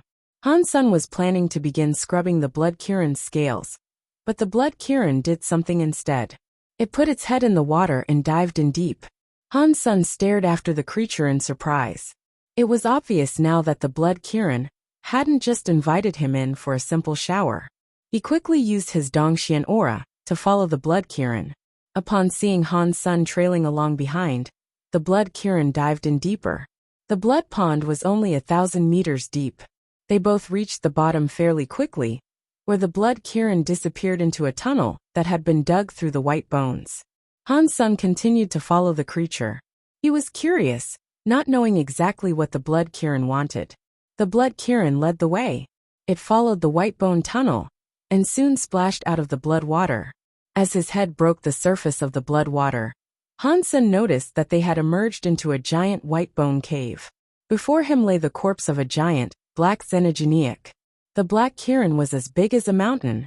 However, its head had been sundered, and its belly had been split open. It had been dead for many years, and while the body might not have rotted, the air had dried it into a husk. This must be the blood Kirin's mother. It doesn't look very much like the blood Kirin though. Perhaps the blood bone air it has absorbed has simply changed its genes dramatically, Han Sen thought to himself. The blood Kirin leaped onto the mountain-sized body of the black Kirin. It then grunted at Han Sen, as if it was asking him to join it. Han Sen flew in the air, but he didn't dare set his feet upon the back of the black Kirin. Although the blood Kirin had called him up, stepping on its mother's corpse didn't seem like an appropriate thing to do. When Han Sen saw the corpse from above, he noticed something glinting in the black flesh. There was a weapon embedded in the black Kirin's back. He couldn't get a good look at the weapon, as only the handle was protruding from the body. The rest of it was lodged deep within the corpse of the black Kirin. Fox Queen had said that the blood Kirin belonged to a no-name race, but seeing that black Kirin, Han Sen didn't think that was true. The other creatures had all turned into bones. Some of the bones had decayed into little more than dust, but that black Kirin's body was still mostly complete. This point alone made it seem like something special, and the curious xenogeniac still had a weapon lodged inside it. It certainly added to the dead creature's mystique. Han Sen carefully examined what he could see of the weapon. The handle was only 2 feet long, which was definitely too small for a greatsword. But for a smaller sword, the handle would probably have been too long. The handle gleamed silver, and there was a weird symbol engraved across it. Han Sen was unsure what the symbol meant, but he hypothesized that it could be a meaningless adornment. All he knew for certain was that the weapon hadn't belonged to General Ghost Bone. The weapon lacked the aura and presence that General Ghost Bone carried with him. The blood Kirin made some barking noises at Han. Senator Han Sen frowned, unsure what the blood Kirin wanted. The blood Kirin, seeing Han Sen's lack of understanding, tried to grasp the weapon with its claws. But when it touched the silver handle, silver lightning arced around the handle and into the blood Kirin. With a blinding flash, the blood Kirin's body was electrified and blasted down onto the ground. Han Sen was frozen. The blood Kirin was a force to be reckoned with. It was a powerful half-deified xenogeniac, the son of Whitebone Big Hell. If it had been tossed back so simply, then the power of the weapon must have been unimaginable. The blood Kirin picked itself up off the ground. It didn't look particularly injured, but its legs moved a little shakily from the shock it had just received. The blood Kirin leaped back atop the black Kirin. Then it made that barking noise as Han Sen again. Now Han Sen knew what it was suggesting. "You want me to help you remove that weapon?" The blood Kirin nodded. It then made more encouraging noises to Han. Senator Han Sen didn't have a good feeling about this. Despite its power, the blood Kirin had just been sorely electrified by the lodged armament. Han Sen was just a duke, so there was a chance that the electricity might kill him. Han Sen gritted his teeth and approached the weapon embedded in the black Kirin's back. He wasn't confident in his ability to pull the weapon out, but if he didn't at least try, then all the time he had spent building a relationship with the blood Kirin would go to waste. Even if it doesn't work, I have to give it a shot. Getting shocked is better than making the blood Kirin mad, Han Sen thought to himself. He summoned his king-class Galaxy Lobster armor. Han Sen didn't want to be killed by lightning that not even the blood Kirin could withstand. Landing on the black Kirin's back, Han Sen gazed at the silver handle. Then he looked back at the blood Kirin. The blood Kirin looked very excited. Han Sen took a deep breath and slowly reached for the silver handle.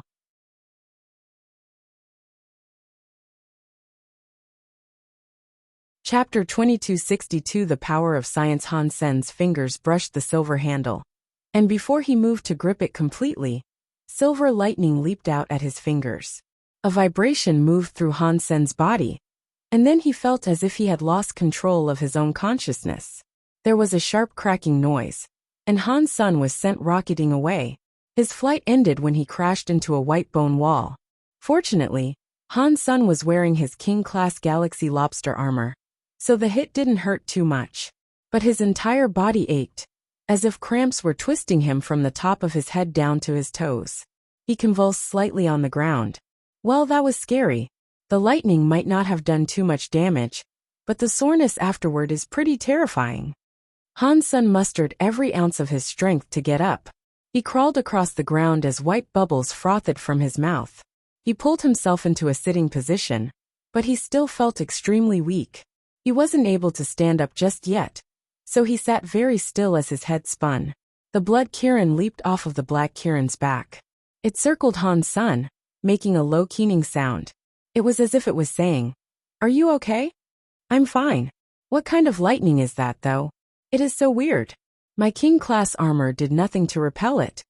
Han Sun understood now why the lightning had been able to hurt the blood Kirin, despite the beast's strength. That lightning bypassed all forms of defense and zapped right into a person's body. The blood Kirin was unable to answer his question, but Han Sun could tell that the creature was disappointed. It was sad that Han Sun was unable to pull out the weapon. "Don't worry. I will find a way to pull it out." Han Sun thought this was still a good opportunity. He looked into the blood Kirin's face, and he knew that the creature would be incredibly happy if Han Sun managed to retrieve the weapon. Perhaps he could even tame it at that point. Thinking of how cool it would look to ride the blood Kirin, Han Sun thought he should give it another try. The blood Kirin didn't seem particularly excited by the prospect of another attempt, though. It clearly didn't believe Han Sun had what it took to remove the weapon from the corpse. Han Sun wasn't confident either, truthfully, but if he was being attacked with lightning, perhaps he could wrap the handle with some sort of insulating material before pulling the weapon out. Han Sun pulled a bunch of insulated gloves from Destiny's tower. He put on several layers of gloves to make sure he wouldn't get shocked. Then he flew back onto the black Kirin's back. He looked back at the blood Kirin and thought, although you are a king-class xenogeniac that might one day become deified, you're still so dumb. You don't know anything about a little thing called science, do you? Well, Big Brother will show you how humans make use of their intelligence to solve problems such as this. Get ready to be amazed and compelled to obedience by the power of your big brother San Mu. After that, Han Sun reached out and grabbed the silver handle. Based on his first experience, Han Sun knew that the lightning was scary, but it wouldn't be powerful enough to kill him. That reassurance made Han Sun feel a lot safer. Han Sun confidently wrapped his hands around the silver handle and tried to pull it out. Then silver lightning was discharged. The insulating gloves did not work. The lightning wreathed his entire body before blasting him away. He crashed into a big bone wall, his armored body cracking its surface. Many extra bones were shaken down on top of him. Now Han Sun could only think, fucking science. I actually thought science would apply to this world. I am too naive. This is madness. My brain hurts. Because Han Sun had gripped the handle more firmly, the shock of the electricity was magnified. It took Han Sun half an hour to regain full consciousness, and he didn't try to move as he recovered. When he started feeling better, he lifted his head to look around. He realized that the blood Kirin had actually dragged him away from the white bones. Luckily, the blood Kirin wasn't hostile towards him. He had been inside the blood Kirin's mouth, but despite that, the creature hadn't injured him in any way. Well, shit. How did that even happen? Han Sun thought gloomily. He rested a little bit more, as his body was on the precipice of a complete recovery. The blood Kirin looked at Han Sun, as if he was a naughty child. That gaze of disdain made Han Sun feel embarrassed. I can't pull a weapon out of a dead body. I won't accept that. Han Sun stood up and stared at the handle with rage. When he thought back to the ache that had suffused his entire body, though, he gave up on the idea of trying to grab it again. I couldn't make it work, but at least I'm not alone. I have help, so what is there to be afraid of? Han Sun thought. Then, he released Bauer from Destiny's tower. Bauer, do you see that weapon sticking out of the Kirin's back? It is protected by very powerful lightning, and so I cannot take it out. Do you think you can take it out for me? Han Sun smiled at Bauer as he spoke. Bauer's eyes opened wide when she looked at the weapon. She thought for a moment, then shook her head. No. No way. You cannot pull it out, either? Han Sun was surprised. This was the first time he had heard Bauer admit so plainly that she couldn't do something. Bauer blinked and said, "There's something wrong with that weapon. Its soul is very messy. It would not be very nice to touch it. I would be electrified if I went up to it." Han Sen's heart sank. Not even Bauer could take the weapon. There really was no hope for pulling it out. But then Bauer went on. "You can let Little Silver try. He is attuned with lightning, so he might have a way to do it." How did I forget Little Silver? Han Sen slapped himself on the head. The lightning must have rattled his brain and made him forget Little Silver for a bit. Han Sen quickly summoned Little Silver. As soon as Little Silver appeared, he hugged the fox tightly to his chest. Then he flew up to the Black Kirin's back. "Little Silver, that weapon has lightning power. I cannot move it though. Do you think you can pull it out?" Han Sen asked, pointing at the silver handle. Little Silver leaped down from Han Sen's arms. It walked elegantly around the silver handle, its silver eyes peering keenly at the metal. Suddenly Little Silver stopped. Its body crackled with silver lightning.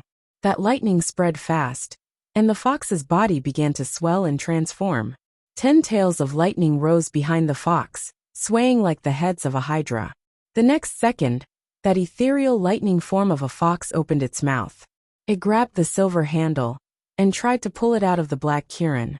The silver handle fired its own lightning in response to the fox, and the bolts of power collided in a display of eye-searing brilliance.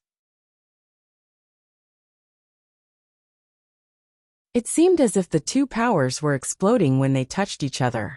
The lightning didn't send Little Silver flying like it had Han Sen and the Blood Kirin. The fox held onto the handle firmly, and slowly, it began to pull the handle up and away from the back of the Black Kirin. Within that storm of silver lightning, Little Silver slowly pulled at the handle, and the weapon slowly began to slide into sight.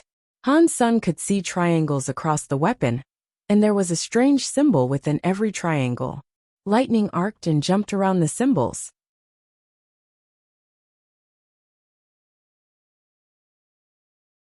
Chapter 2263 Thunder God Spike. As the sword-like weapon was slowly removed, the mysterious symbols on its surface began to leap and dance like mad. It looked as if countless fairies of silver thunder were dancing across it. The silver lightning still crackled out of the sword. It was like there was a silver dragon, now flying around the cavern. Because the lightning was too strong, Han Sen had to fall back and away from the Black Kirin's corpse. Even the Blood Kirin itself stumbled back. The Blood Kirin was looking very excited. It kept retreating, but its eyes never left the Black Kirin's body. Little Silver's lightning was growing to frightening strength. The hilt of the sword was firmly in the grip of its maw. It forced the sword completely out of the Black Kirin's body. The sword was only 1.5 meters long, but its shape was very strange. The blade was split into 3 sections, and each of its points was sharp. It looked like an army spear. As he watched the lightning springing from the blade, Han Sen could immediately tell that the weapon was profoundly special. It might have been a deified weapon. Dong! Dong!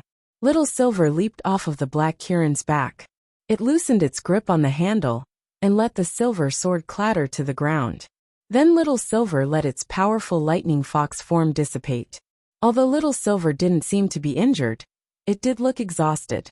Han Sen quickly picked up Little Silver and offered him one of the blood pears.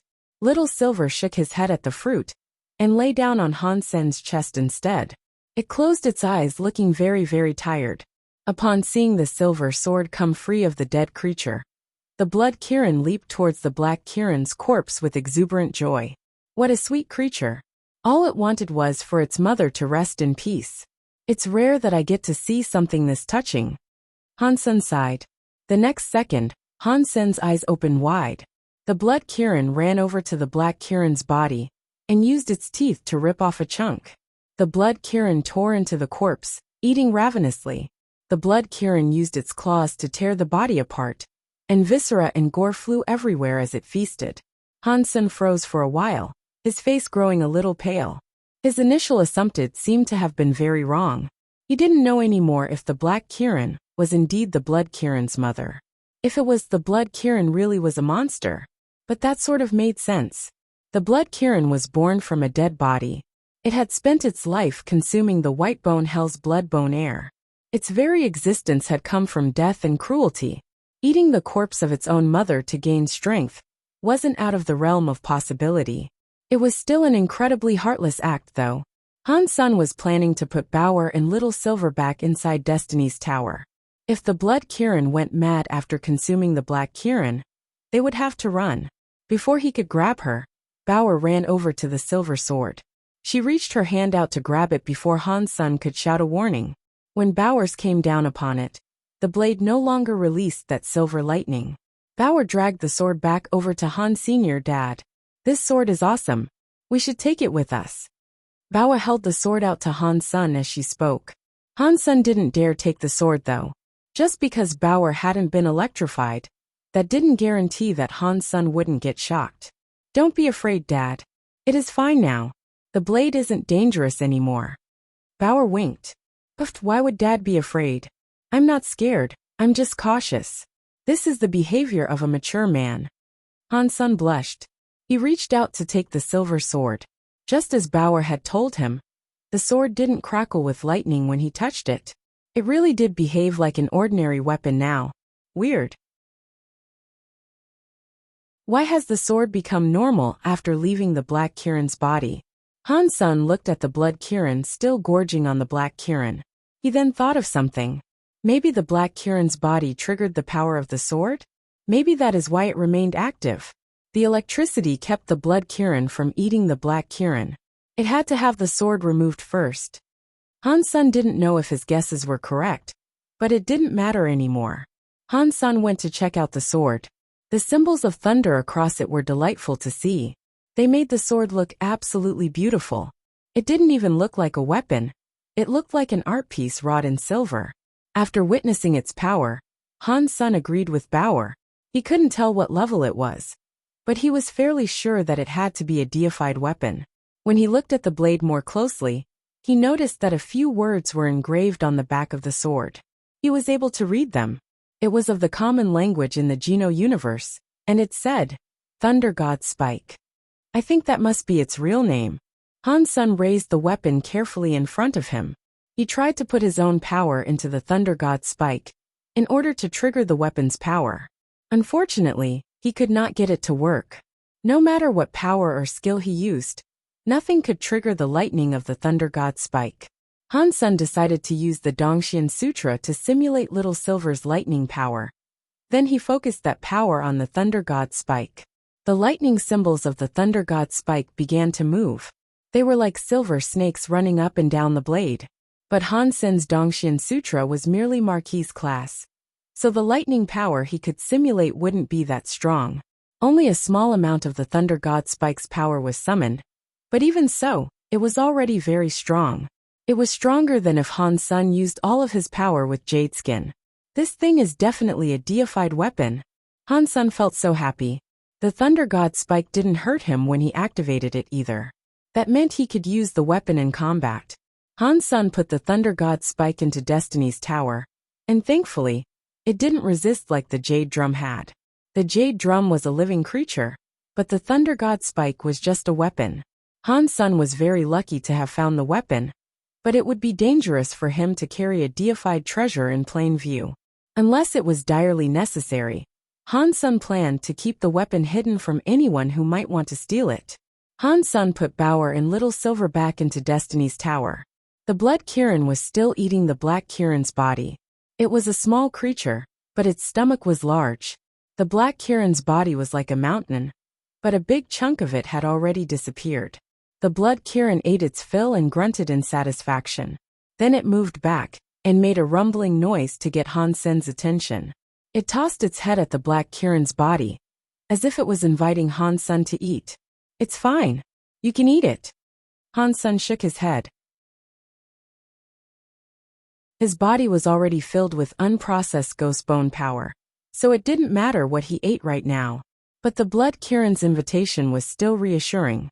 The beast didn't seem like it was ever going to be hostile to him.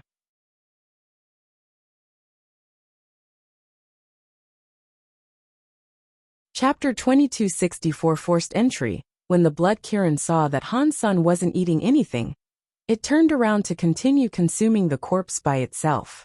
It looked as if it wasn't going to stop until every last morsel of the black Kirin had been consumed. Han Sun had no interest in watching the beast eat, so he decided to leave the cave. He leaped into the blood water and swam back the way he had come. The cave had no other exits, so he had to leave via the same blood pond. After he crawled out of the pond, Han Sun picked a few blood pears to give to Little Silver. The fox had retrieved the Thunder God spike for him, but in doing so, it had been injured. Both the fox and the weapon were of the lightning element, but the Thunder God spike was clearly far more powerful than Little Silver. If Little Silver's lightning fox body hadn't possessed full immunity to lightning, then the little creature might not have been able to pull the Thunder God spike out. Now that I've helped the blood Kirin, it won't mind if I take more blood pears and give them to Little Silver, right? I'm sure the blood Kirin wouldn't care. Han Sun thought to himself as he collected the fruit. He lobbed them into Destiny's tower for Little Silver. But when he glanced inside the tower, he found Little Silver curled up to rest. Its tail was wrapped around the Thunder God spike, and the Thunder God spike was crackling as silver lightning arced around it. The bolts would occasionally jump to touch Little Silver's fur, but the fox didn't seem to mind. It just continued to rest. Han Sun used his purple-eye butterfly to get a better look. When the Thunder God spike's lightning landed on Little Silver, the small fox was absorbing its power. The lightning blended into Little Silver's powers, slowly changing them as the fox rested. Han Sun walked over and gently set one of the blood pears beside Little Silver. Then, he exited the tower and left the Lotus Mountain. When he made it down from the Lotus Mountain, he found Fox Queen standing directly in front of the hellish skeletal gate. She was looking at him. Fox Queen's eyebrows rose as Han Sun approached. Her chains wouldn't let her move far from the gate. Otherwise, she would have explored the distant mountain range for herself long ago. You killed the blood Kirin? Fox Queen asked in a disturbed tone of voice. Han Sun shook his head. No, I can't defeat a foe like that. But I've been here for a while, and we've gotten to know each other a bit. It hasn't been hostile to me at all. Fox Queen looked at Han Sun with a veiled expression. She thought Han Sun's explanation had to be utter nonsense. The blood Kirin was a beast of particular savagery, and it had been locked up in White Bone Hell all its life. If it ever escaped the White Bone Hell, few would survive an encounter with it. That thing was a king-class demon. If the blood Kirin had grown comfortable with Han Sun simply because he had spent time with it, she wondered why the same had not occurred between the monster and herself. She had spent far more time with it, and she had even watched it grow up. Yet, there wasn't even a faint semblance of closeness between her and the beast. Who are you? Fox Queen stared at Han Senator. She had found his behavior suspicious for a long time, and it made her wary of him. Perhaps Han Sun really had been taken by General Ghost Bone, and he had just been pretending ever since. I told you, I am a member of the Ice Blue Knights, Han Sun said, a little reproachfully. Fox Queen started to respond, but all of a sudden, her face changed. Someone forced open the palace's door. No way! Han Sun was shocked. That palace had been built by General Ghost Bone. Not even a deified elite should have been able to open it. And there was no way Edward or the others could have gotten through the entrance. They have only breached the first line. They are coming in via the primary entrance. Huh. It seems that they have a death wish. Fox Queen narrowed her eyes and walked back through the hellish skeletal gate. Han Sun felt sick. He didn't think Edward and the others would make it inside, but now they had. Han Sun's identity would soon be exposed. Realizing this, Han Sun quickly followed Fox Queen, but he then rushed out of the side hall ahead of her. Just as Fox Queen had said, there was an opening in the gate of the main hall. Edward and the others were now coming in. Han Sun, where are you going to run this time? Shouted a king-class Ice Blue Knight. Then he ran at Han Sr. Shut up. This isn't a place that you can just smash your way into. Han Sun shouted as he quickly retreated.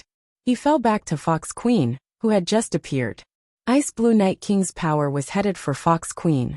Fox Queen's face drew into a smile, but her eyes glimmered with the fire of murder. She didn't even have to move her hand as a cord of power shot out of her and wrapped around the Ice Blue Knight. Careful, Ice Blue Knight King shouted. He moved to help the king-class Ice Blue Knight. But it was too late. The cord of power tightened, and the Ice Blue Knight's body was torn apart. It was horrifying to watch. The warrior was murdered before he even had a chance to defend himself. Han Sen's scalp felt numb. A king-class elite had been oh so easily killed. The demonstration of Fox Queen's power confirmed Han Sen's belief that she was deified. It was fortunate she had wanted to keep Han Sen with her instead of killing him. Han Sen would have been very dead if things had turned out differently. The faces of the other intruders turned white. They turned to leave the palace, but the opening they created to enter had already disappeared. And that was because of Fox Queen.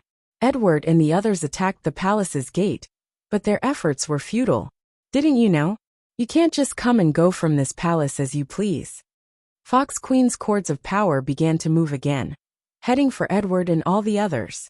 Edward, Ice Blue Knight King, and Crime managed to block the attacks, but the other king-class elites were all captured. Deified powers are scary. Han Sen's scalp felt numb. It seemed like Fox Queen was no longer being hampered by the palace. She was able to use her full deified powers without limit or restriction. Han Sen looked closer and realized what was going on. Edward and the others had managed to break the restrictions of the palace. Their actions had triggered the prison's defense systems, allowing Fox Queen to use her full powers to annihilate the invaders. Now that Fox Queen had all her deified power back, she was a totally different being than she had been when Han Sen met her. I'm so sorry. We accidentally wandered into this place. We meant you no harm. Please forgive us. Before Edward could finish his apology, a cord of power wrapped around him. Not long after, the last of the intruders were bound by Fox Queen's cords. None of them could fight back. When Fox Queen turned back to Han Sen, he quickly said, "Big sis, you are so good. You are so intelligent, beautiful, and powerful.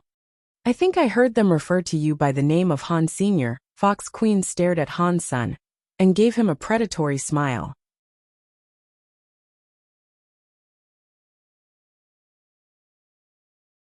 Chapter 2265 Fight.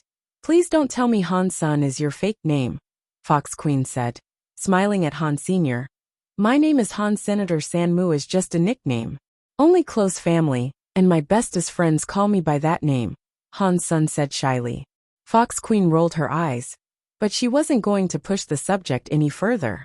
She looked back at Edward and the others and asked, "And who are you people exactly?" Ice Blue Knight King told her.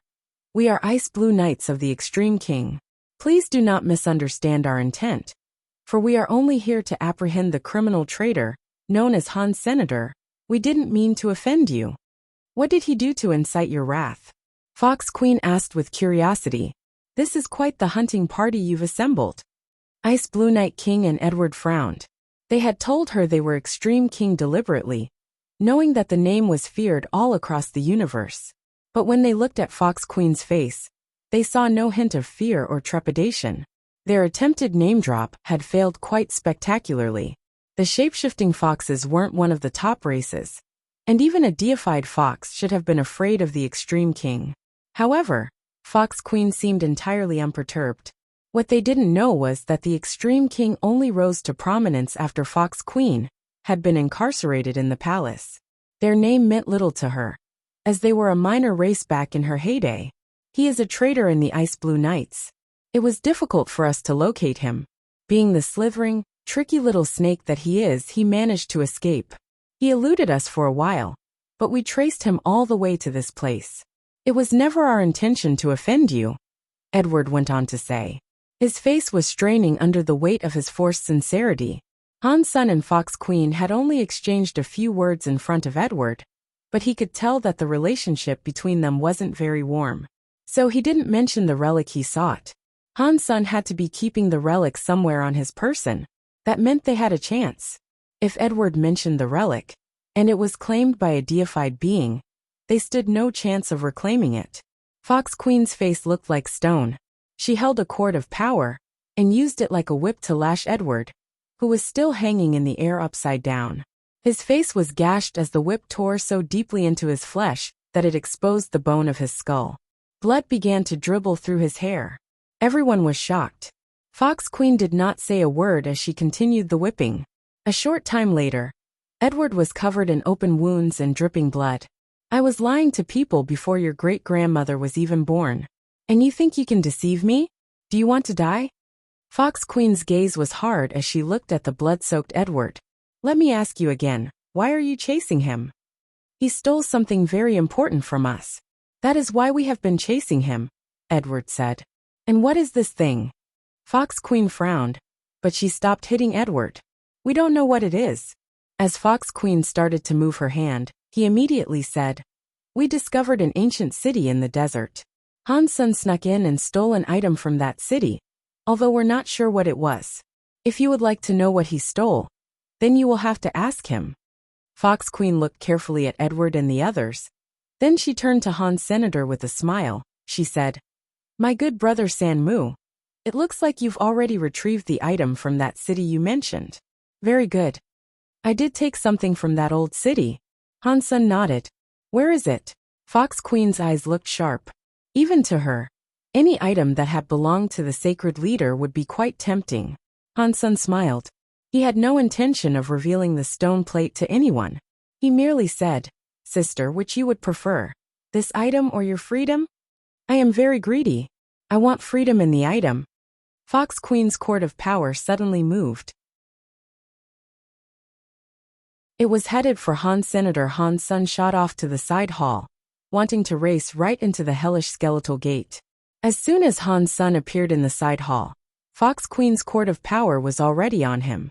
But suddenly, a bird's nest appeared in Han Sen's hand.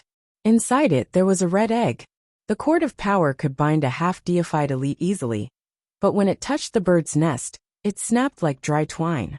As the attack dissipated, Han's son flapped his wings and escaped through a slither of gap between the substance chains coming for him. Then he leaped straight through the hellish skeletal gate. Fox Queen was shocked. When she entered the white bone hell after him, Han's son was already gone. She had limited power and mobility in that place, so she could only stand atop the skeleton mountain and glower after Han's senator. She couldn't chase him any further. Han's son, do you want to grow old and die inside the white bone hell? Fox Queen squinted as she looked around. There are worse ways to die than in the company of a pretty lady like you. Han's son stood far away atop a distant peak and smiled at Fox Queen. Fox Queen didn't say another word. She returned to the palace. Back inside the palace, Fox Queen looked at Edward and the others. She waved her hand, tossing everyone other than Mr. White through the hellish skeletal gate. Bring Han's son and the item back to me, or die here, Fox Queen commanded. Edward and the others were then tossed into the hellish skeletal gate. As the others shakily stood up and began moving off into the white bone hell, Fox Queen turned back to Mr. White. You know how to break the restrictions of this place. I know a little. Mr. White nodded. Breaking the front gate. That was no easy task. Fox Queen raised her lips in a slight smile. When Han's son saw Edward and the others fly into the white bone hell face first, he knew exactly what was going on. He immediately retreated to the Blood Kirin's Lotus Mountain. Edward and the others stared mutely at the white bone world around them. They were just as stunned as Han's son had been when he first entered that place. Crime concentrated as he activated a special power. In a few seconds, he detected Han's son sneaking his way over to the Lotus Mountains. He's over there. Let's go. Ice Blue Night King barked the command, and they all took off in pursuit of Han's senator. The white bone hell was so large that it would be difficult to find Han's son again if he got too far away from them.